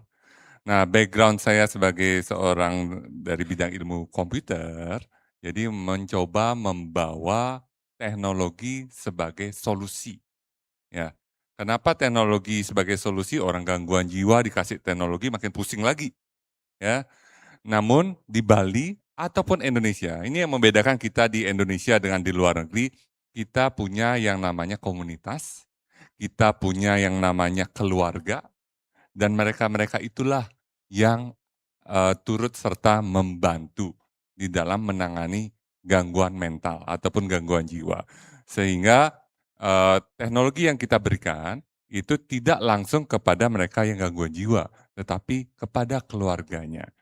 Tadi saya mendengar kalau nggak salah dari rekan yang membawakan tentang AAS, di Australia semua sudah siap, orang disability fasilitasnya siap karena semua sendiri. Ya, kalau kita di Indonesia, kalau punya kakek, punya nenek disabilitas, apakah kakek nenek yang bawa kursi roda sendiri? Saya pikir enggak ya. Saya pikir kalau enggak anaknya, cucunya, kalau enggak tetangganya. Ya, jadi family, komunitas itu menjadi penting. Sehingga supporting dari komunitas ataupun keluarga itulah yang kita berikan pemahaman terkait dengan teknologi tersebut. Ya kira begitu, Ibu. Terima kasih Pak Cokray. Ini menarik sekali ya. Kalau gitu pertanyaan selanjutnya adalah, kan berarti kan kegiatan riset Pak Cokray dan juga Bu Sawitri ini kan kerjasamanya internasional ya, untuk kedua riset yang saat ini sedang dijalankan. Nah, apa sih hambatan yang, pengalaman yang menarik atau ada hambatan yang tidak terduga ternyata terjadi nih dalam proses bermitra dengan Australia, dengan riset yang di Australia saat ini? Ya, kalau dibilang hambatan, lebih banyak ke administrasi sebenarnya ya, karena kerjasama biasanya memang administrasinya cukup pelik ya. Tetapi yang justru lebih menyenangkan ya, yang patut untuk diingat adalah kita itu belajar bersama gitu ya. Jadi dengan peneliti-peneliti dari Australia selalu menganggap bahwa kita itu setara gitu ya.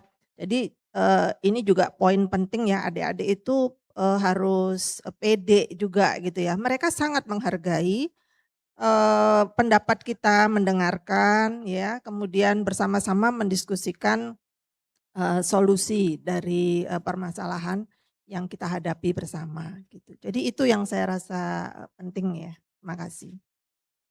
Ya, baik. Dari pengalaman kami, ya, ini risetnya adalah lintas budaya. Ya, lintas budaya menarik sekali yang kami alami. Jadi begini, Di Australia seperti tadi yang sudah disampaikan juga, seperti yang saya sampaikan bahwa infrastruktur nggak pernah jadi masalah. Ya, jadi kemanapun pergi di Australia, signal telepon itu selalu dapat. Setiap orang yang ada di Australia sudah pasti punya telepon. Ya, tetapi kita di Bali, di Indonesia, jumlah penduduknya banyak, signalnya sering blank. Dan kemudian yang menarik, pada saat awal-awal riset, mereka berpikiran infrastrukturnya sama, oke, gimana kalau kita mempergunakan Zoom? Atau, oh enggak lah, kalau Zoom ternyata agak kesulitan mereka terhadap translation. Karena lintas budaya, mereka berpikir pakai bahasa Indonesia, kita berbicara di sini ternyata partisipannya pakai bahasa Bali. Ya, translation di Zoom itu enggak muncul serta-merta bahasa Bali, orang Bali aja belum tentu bisa bahasa Bali. Ya, sehingga mereka bilang, oke lah translationnya katanya lebih bagus di Microsoft Teams. Di pemikiran mereka kalau di Australia semua well educated dalam teknologi. Udah tinggal install Teams aja beres. Di sini jangankan install Teams, ngidupin teleponnya belum tentu. Kalau kita berbicara di rural area. Ya, challenge itu yang kami hadapi. Dan yang mereka pada saat tahap awal, pada saat tahap melakukan yang namanya diskusi, tahap melakukan wawancara, mereka maunya per satu orang pegang satu device. Tapi pada kenyataannya itu nggak terjadi di sini. Ya, challenge-nya, masa sih orang di Indonesia nggak bisa satu orang punya satu telepon di puskesmas. Satu orang punya telepon tapi kuotanya nggak ada. Ya, itu challenge juga yang kemudian kita coba angkat bahwa tidak serta-merta apa yang applied di sana bisa diimplementasikan di sini. Bahasa aja sudah menjadi challenge. Ya, bahasa Bali begitu wawancara itu selesai diminta untuk nge-transcribe, nggak semua orang bisa nge-transcribe. Teman-teman di sini tahu banget bahasa Bali itu ada 3 layer, bahasa Bali halus, bahasa Bali kasar, bahasa Bali biasa. Dan semua orang belum tentu paham itu. Itu challenge yang jauh tidak terpikirkan oleh mereka di awal. Ya, itu kira-kira. Menarik ya Pak Cokrai, saya jadi mau highlight juga bahwa riset itu kan biasanya lintas disiplin ya. Tadi kan udah ngebahas lintas budaya, ada juga yang namanya lintas disiplin.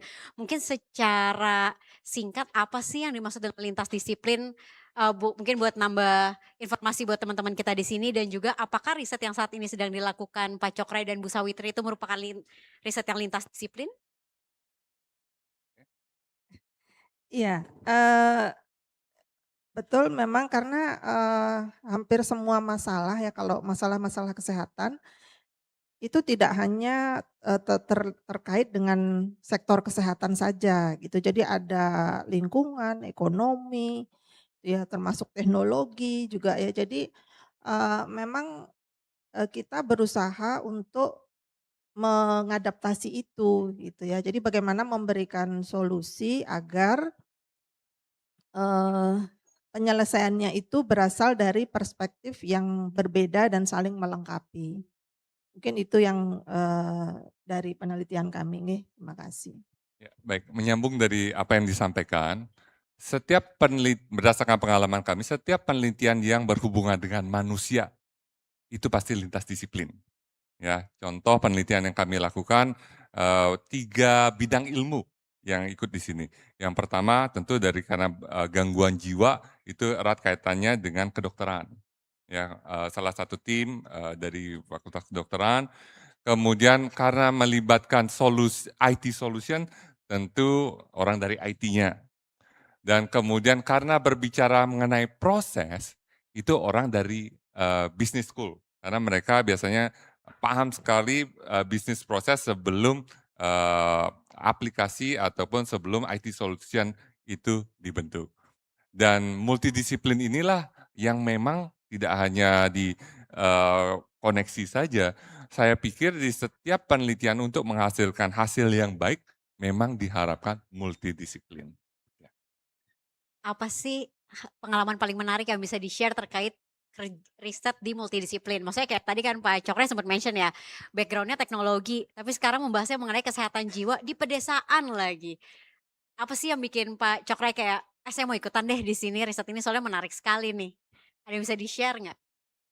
Ya, baik karena ini memang pengalaman yang kami temukan memang di lapangan. Jadi balik lagi, penelitian yang akan menjadi baik dan akan mudah disampaikan kalau kita merasakannya ataupun kita berada di sana. Nah, penelitian berkaitan dengan orang gangguan jiwa, kebetulan keluarga ini banyak menghandle orang gangguan jiwa, orang yang dipasung 30 tahun, 40 tahun, dan segala macam itu yang kami temukan sehingga rasa ingin membantu itu ada dan terkait dengan multidisiplin ini yang kesulitan di awal adalah termnya semua berbeda-beda.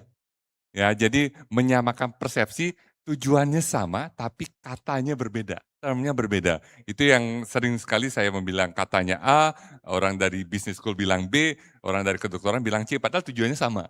Jadi menyamakan itu sehingga kita menghasilkan sesuatu yang sama pun bisa diterima ke semua pihak.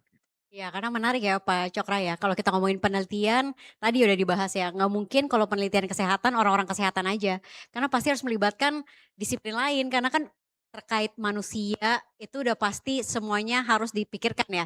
Nggak hanya dari satu aspek, tapi aspek lainnya. Bu Sawitri ada yang mau ditambahkan? Ya sedikit. Jadi penelitian kami ini namanya riset partisipasi gitu. Jadi memang melibatkan komunitas, melibatkan pemangku kebijakan, ya baik di puskesmas, di dinas, bukan hanya dinas kesehatan, tapi juga ada lingkungan, pertanian, karena kita berbicara tentang perubahan iklim gitu ya. Nah itu yang menariknya ternyata hampir semua itu tahu gitu ya tentang perubahan iklim, tetapi karena bekerja sendiri-sendiri gitu ya, jadi tidak ada integrasi di antara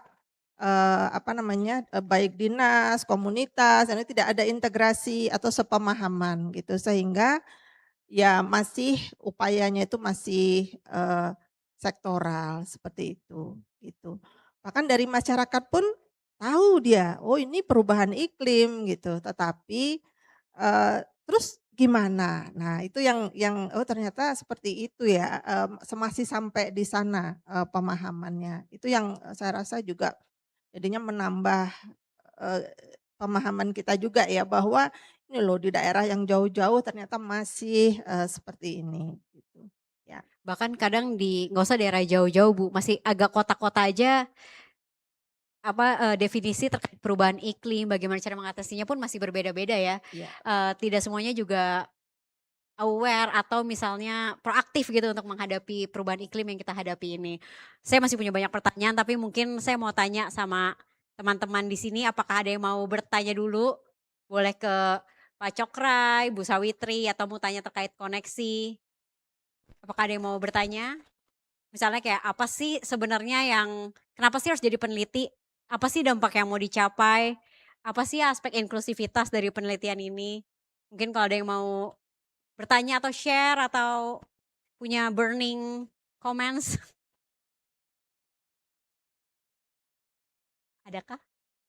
Atau mau nanya kenapa Pak Cokrai banting setir dari atlet basket nasional terus sekarang menjadi dosen peneliti? Masih belum ada yang mau bertanya? Nanti kita kasih kenang-kenangan dari koneksi. Oh ada. Oke silakan Kak, sebelah sini. Mbak Nobi, kakak yang lagi berdiri. Setelah itu kakak di belakangnya. Lagi lari.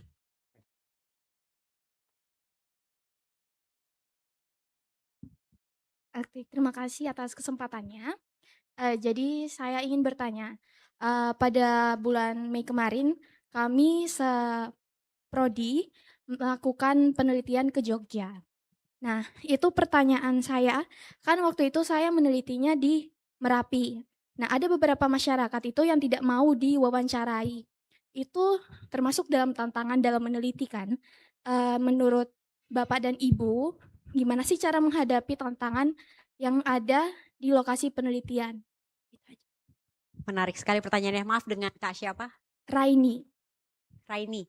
Dari Fakultas? Pariwisata. Pariwisata. Kita jawab langsung aja ya, Pak Cokrai dan Bu Sawitri, silakan.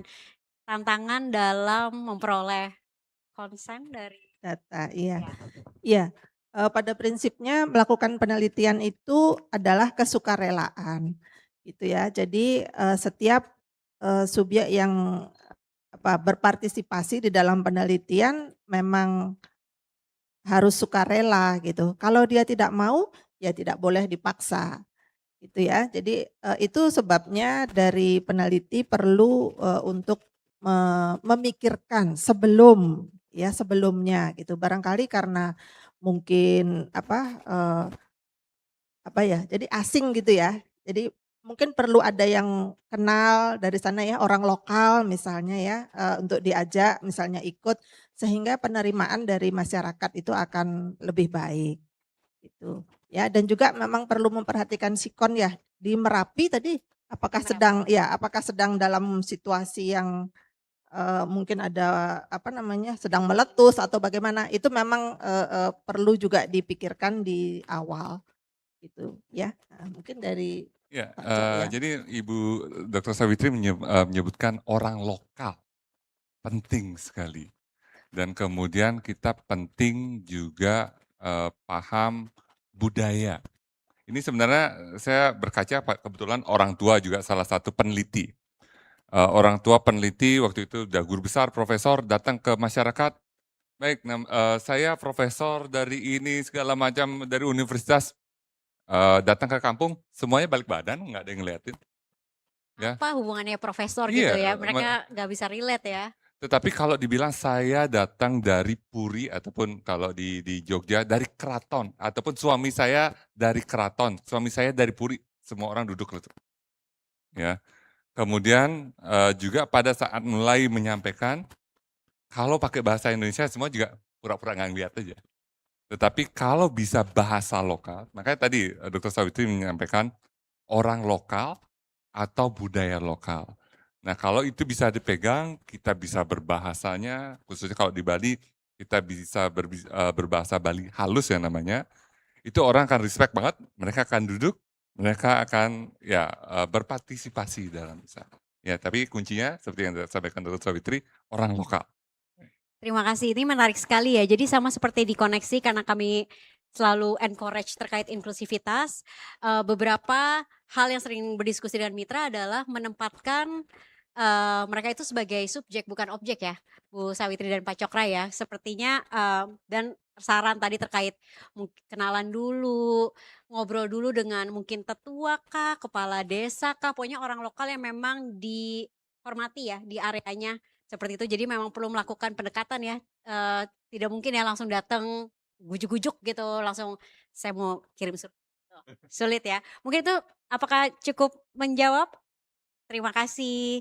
Tadi ada satu lagi dari sebentar, abis itu baru kakaknya ya, kakak yang di belakang, ya silakan.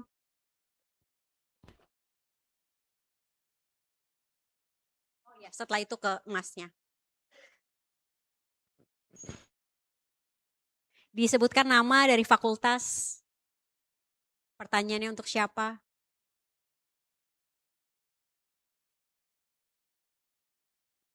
Kalau nggak dipakai mic.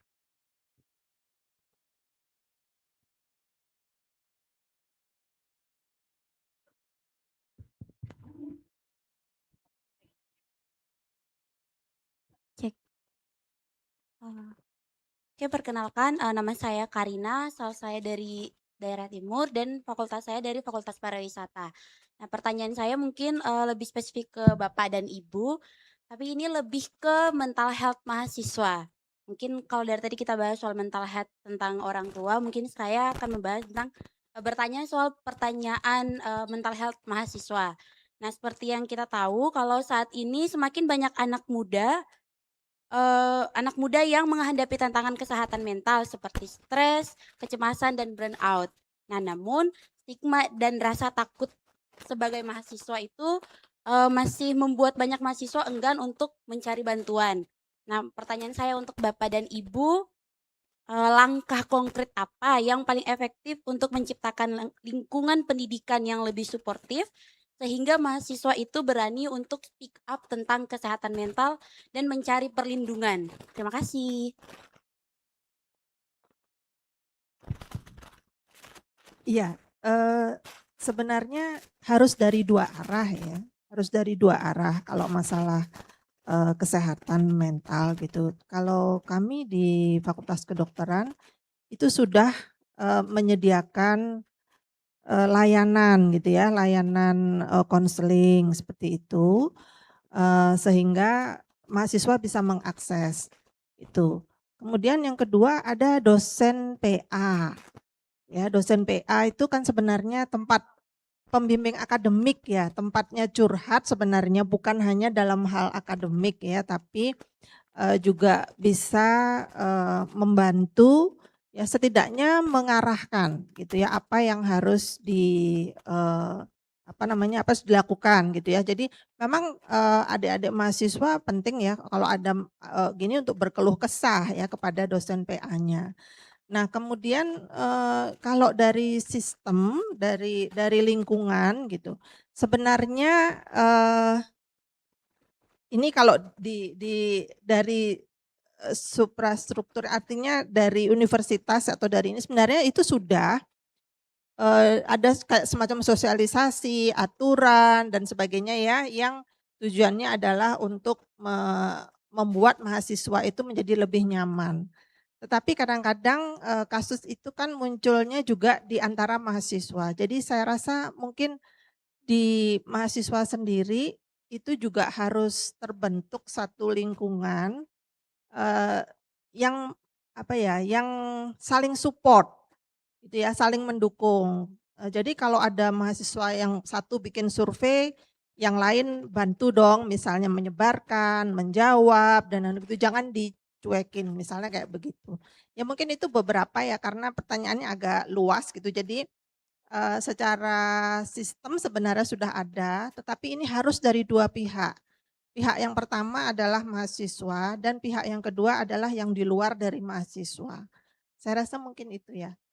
Baik, Silakan. memang kebetulan dari output yang kami kerjakan di koneksi ini adalah membuat sebuah sistem untuk bisa mengidentifikasi awal orang gangguan mental, jiwa atau mental.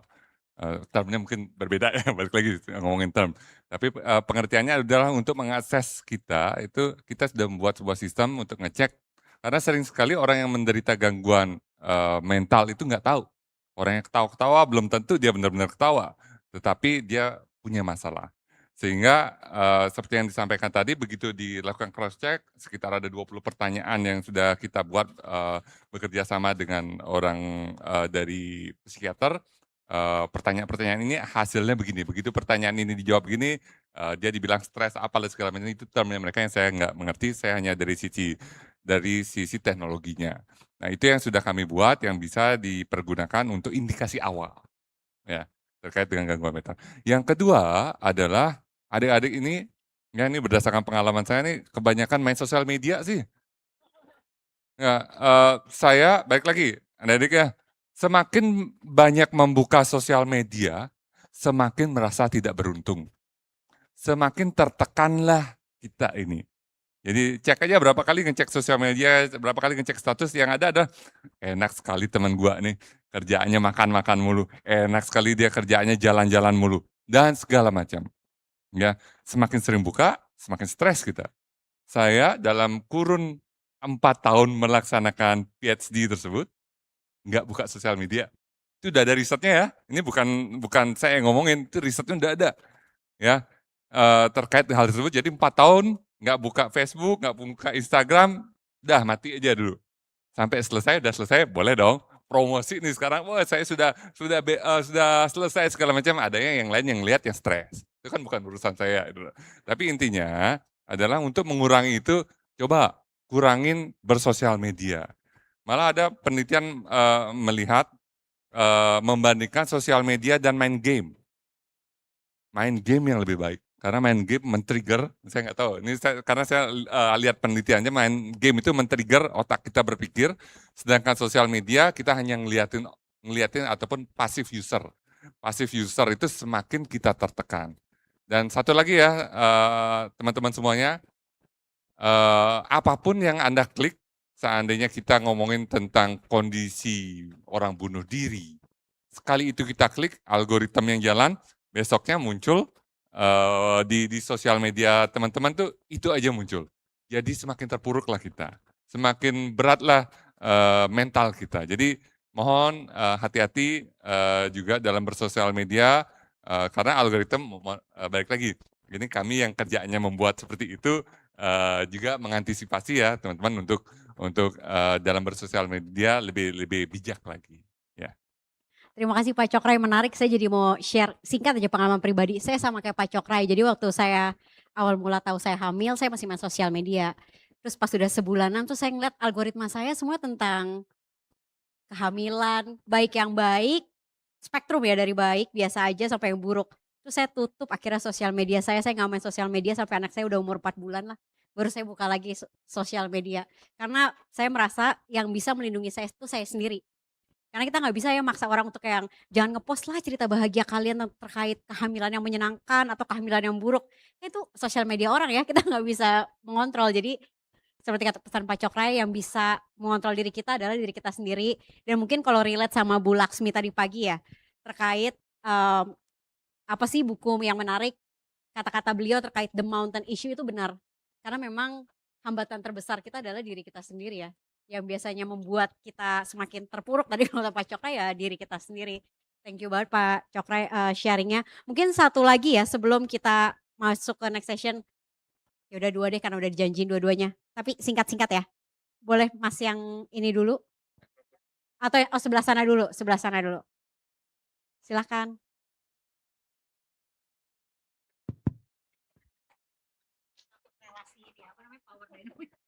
Pertanyaan perkenalkan, saya Matthew dari Fakultas MIPA. Pertanyaan saya simpel aja sebenarnya.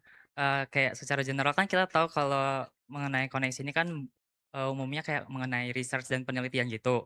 Nah, mengenai penelitian gini kan biasanya kan kita tahu tuh kayak dosen atau peneliti aja. Nah, setelah saya mampir ke booth koneksi tadi di bawah di lantai 1, kata kakaknya kayak ada juga kok penelitian mengenai kayak perfilman, buku cerita gitu. Nah, aku pengen tahu kayak kira-kira kayak penelitian gimana sih yang yang biasa dilakukan ketika kita mendapatkan output kayak perfilman tadi atau menghasilkan buku cerita untuk anak-anak tadi. Itu aja sih Kak. Terima kasih.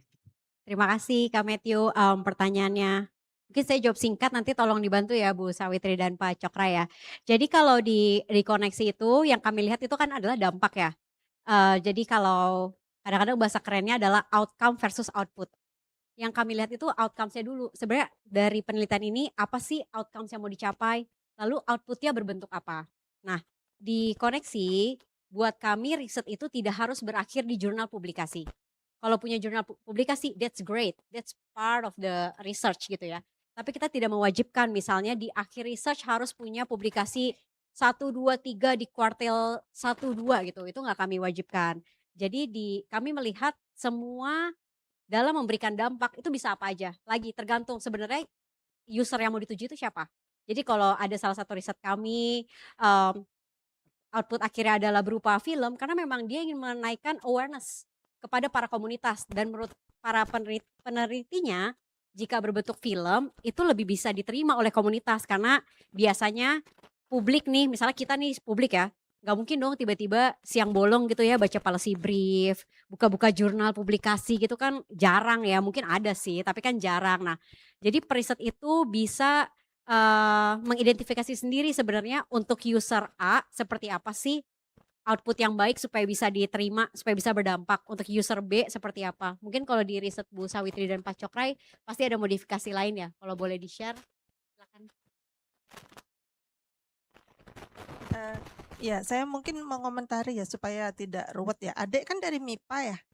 Ya, adik dari MIPA. Jadi dampak itu kan enggak harus besar gitu ya. Jadi misalnya adik dari MIPA matematika gitu ya. Terus kemudian penelitiannya tentang rumus-rumus ya, gimana supaya rumus itu jadi lebih simpel dan kemudian misalnya bisa dipakai oleh adik-adik yang SMA atau yang SMP itu dituangkan misalnya dalam bentuk animasi atau dalam bentuk film seperti itu sebenarnya sudah dampak gitu ya. Jadi nanti itu bisa dipakai untuk yang berikutnya gitu ya, adik-adik yang masih SMA diajarkan ke ke sekolah-sekolah atau gimana. Itu sebenarnya sudah dampak gitu. Jadi tidak harus besar gitu ya. Penelitian saya yang di 3 provinsi itu pun juga kalau dibilang dampak-dampak besar juga belum gitu ya, belum sampai ke sana gitu. Tapi kita bisa berpikir bahwa penelitian itu akan lebih apa ya, lebih bermanfaat dia kalau memang dia bisa digunakan gitu. Itu saja konsepnya, walaupun skalanya tidak harus besar. Silakan. Ya, baik. Mungkin ini kacamata yang berbeda ya. Mungkin saya lebih menekankan karena mahasiswa nih. Dari tadi pemikirannya koneksi itu adalah untuk peneliti-peneliti ataupun dosen mungkin. Nah, penelitian yang kami lakukan dengan Sydney University banyak melibatkan mahasiswa. Baik itu mahasiswa S1 yang akhirnya mereka sudah tamat dan masih berkontribusi juga. Ya, ada sekitar kalau mahasiswa S1 sekitar 5 orang yang udah tamat, yang masih juga sekarang berkontribusi. Ini kita ajak karena proyeknya 2 tahun ya. Dari 2 tahun yang lalu sudah kita ajak, mereka juga banyak belajar dan kami pun banyak belajar. Apalagi yang berhubungan dengan teknologi, ini mahasiswa lebih adaptif. Mahasiswa malah lebih banyak memberikan saran daripada kami. Karena kami ya kalau ibaratnya komputer udah prosesor zaman dulu ya, dia udah nggak mampu mengolah semuanya lagi. Tapi anak muda dipakai 5-6 orang, itu pola berpikirnya menjadi lebih cepat. Dan besok pada saat kami terjun ke lapangan, kami juga melibatkan mahasiswa magister kami, sehingga khususnya nih karena orang komputer ini cuma ketemunya sama mesin aja, kita coba libatkan untuk bertemu dengan manusia.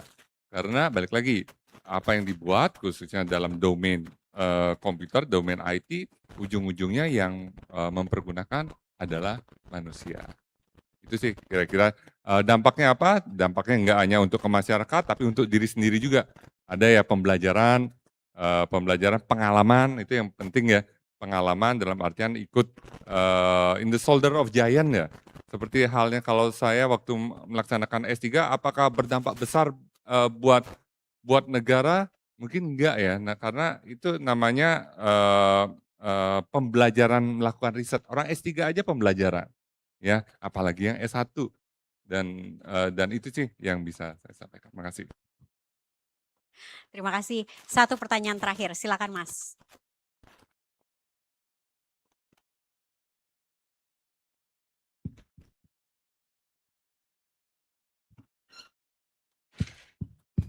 Yes, okay. My name is Raymond Saputra. I'm from Department of Mathematics. So I want to ask about Koneksi. I've noticed about Koneksi's research map. Each region has already assignment for a specific theme. I saw it before at the booth. And I want to ask about, was that assignment genuinely informed by local communities or regional government, or was it essentially top-down decision made in Jakarta and Canberra before everybody on the ground was consulted? Thank you. Terima kasih pertanyaannya Mas. Saya izin jawab pakai bahasa Indonesia boleh nggak? Ya. Thank you ya. Jadi koneksi itu adalah kemitraan Australia-Indonesia. Jadi semua work plan, semua rencana kerja tahunannya koneksi itu melalui persetujuan kedua belah negara. Nah jadi kalau nanti sebenarnya bisa dilihat sih di website koneksi ada struktur governance structure, itu ada disebutnya program steering committee, lalu ada program technical committee.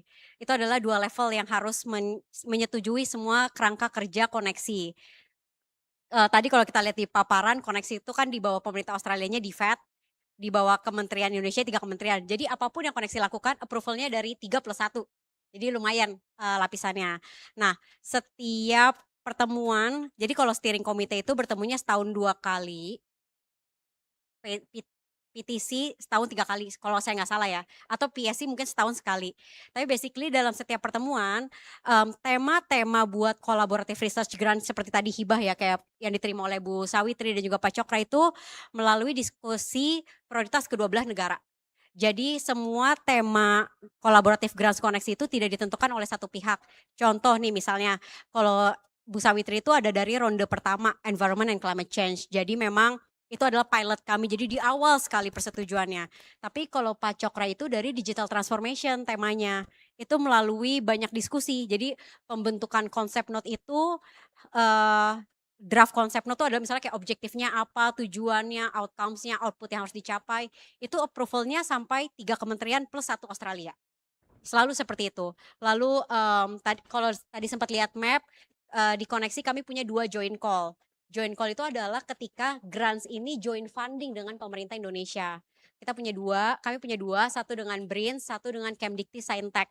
Dengan BRIN tema kami Marine Biodiversity, dengan Kemdikti Saintek itu adalah Just Energy Transition. Sama prosesnya hampir 1 tahun lebih hanya untuk menentukan tema.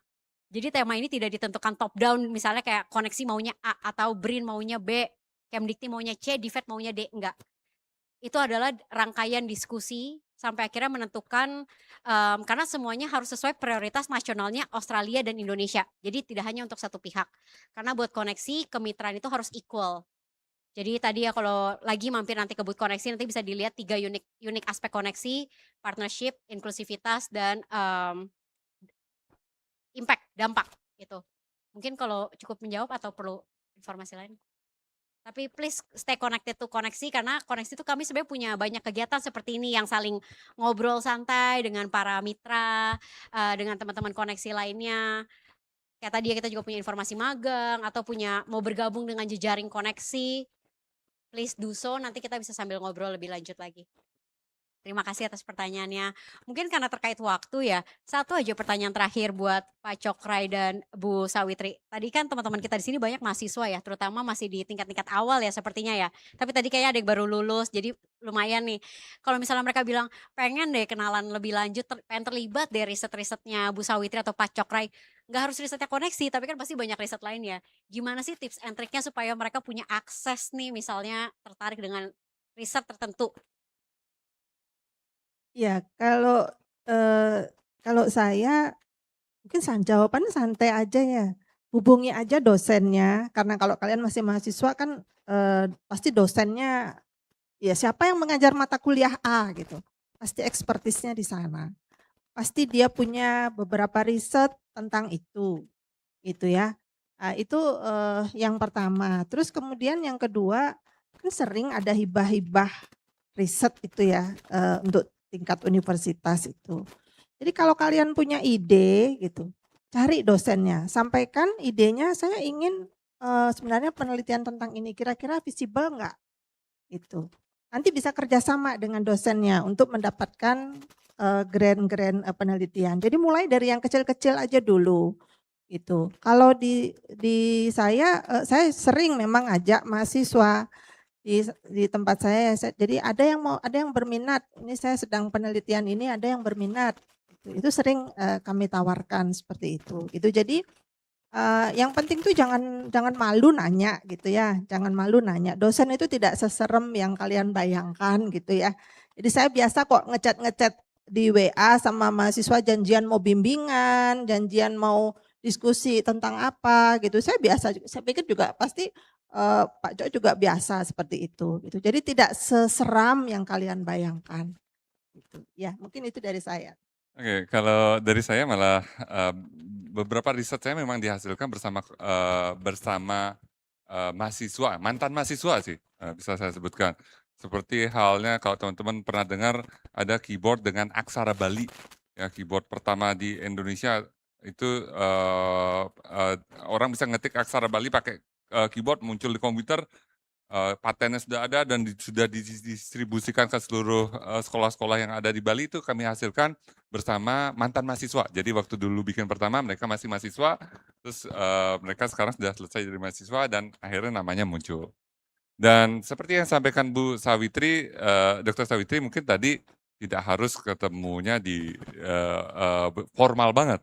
Ya, saya tidak sedikit dari mahasiswa ketemunya ngobrolnya karena baru habis main basket, baru diajak riding sama mahasiswa, ayo Pak Cok riding nggak, ayo, dan sana ngobrol, nongkrong, ngobrolin lah sesuatu fenomena ataupun hal-hal yang ada di masyarakat, muncullah ide, yuk kita penelitian aja yuk, karena idenya bagus sih, kayaknya bagus kita laksanakan. Jadi sesuatu itu muncul tidak selalu di kancah yang formal ya, permisi Pak dosen, saya mau bertanya, nggak gitu juga, tapi bisa lagi lapangan basket, kemudian lagi ketemu seperti yang tadi, riding over the weekend. Nah di sana biasanya kita ngobrol-ngobrol yang non formal dan umumnya ide-ide yang bagus itu muncul di sana. Gitu ya kira-kira.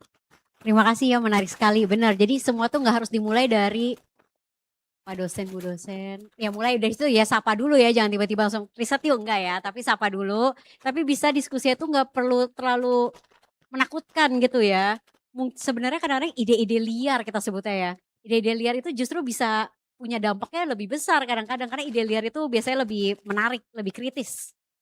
Mungkin dari koneksi ini dulu sesinya. Terima kasih banyak Pak Cokrai dan Bu Sawitri. Semoga ini memberikan gambaran lain ya kepada teman-teman di sini bahwa menjadi periset itu bukan berarti hanya akan berakhir karirnya misalnya hanya di kampus, tapi bisa banyak tempat, karena seperti risetnya Pak Cokrai, Bu Sawitri dengan riset-riset lainnya itu bikin dampak itu dari berbagai aspek, berbagai sektor, karena riset itu multidisiplin dan multisektor. Terima kasih banyak, saya kembalikan ke MC. Baik, terima kasih Kak Noviana dan juga Profesor Sawitri dan juga Prof. Rai. Boleh kita tepuk tangan yang paling meriah sekali lagi untuk sesi terakhir kita di acara pada sore hari ini. Dan untuk itu kami persilahkan untuk selanjutnya adalah penyerahan cindera mata yang akan langsung diserahkan oleh Kak Rifa Fatarani, Strategic Communications Manager. Untuk itu bisa menyerahkan kepada dua pembicara kita dan juga satu moderator kita. Yang pertama penyerahan kepada Profesor Anagung Sagung Sawitri, dosen ilmu kesehatan masyarakat Fakultas Kedokteran Universitas Udayana. Boleh foto terlebih dahulu, Prof? Baik, terima kasih. Selanjutnya penyerahan cindera mata akan diberikan kepada Profesor Cokorde Rai Adi Pramarta, Associate Professor of Computer Science, Universitas Udayana.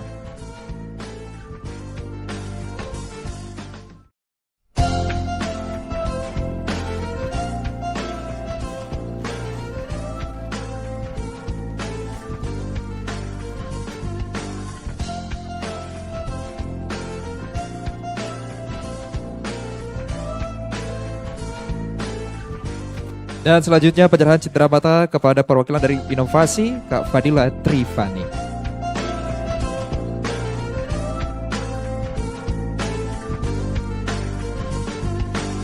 Baik, terima kasih kami ucapkan kepada Ibu Rifa Fatarani dan juga kedua narasumber serta satu moderator kita. Kami persilahkan untuk kembali ke tempat. Terima kasih.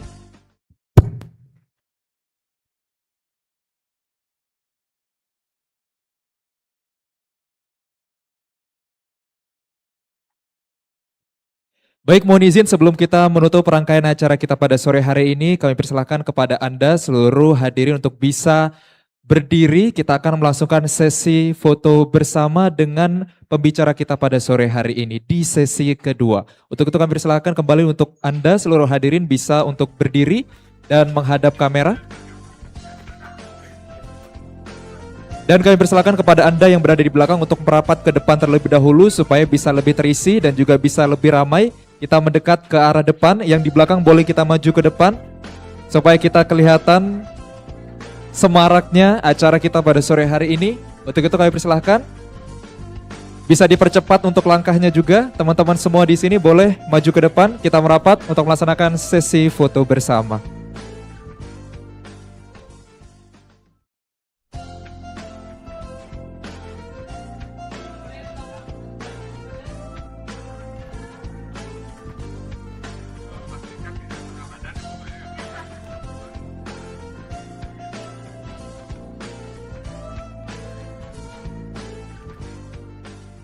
Baik, mohon izin akan langsung kami pandu dalam hitungan 1, 2, 3. Boleh kasih pose lain yang lebih seru. 3, 2, 1. Baik, terima kasih. Kami persilakan kepada Anda seluruh hadirin dan juga tamu undangan untuk bisa menempati tempat duduk semula. Dan dengan demikian berakhirlah seluruh rangkaian acara Aussie Banget Udayana University. Kami ucapkan terima kasih banyak atas partisipasi dan juga kebersamaan Anda dari pagi hingga sore hari ini. Kami mengucapkan permohonan maaf juga jika terdapat kesalahan baik dari perkataan ataupun segala yang kami suguhkan pada acara sore hari ini. Akhir kata kami tutup dengan para mesanti. Om Santi Santi Santi Om. Wassalamualaikum warahmatullahi wabarakatuh. Shalom, namo buddhaya. Terima kasih dan sampai jumpa.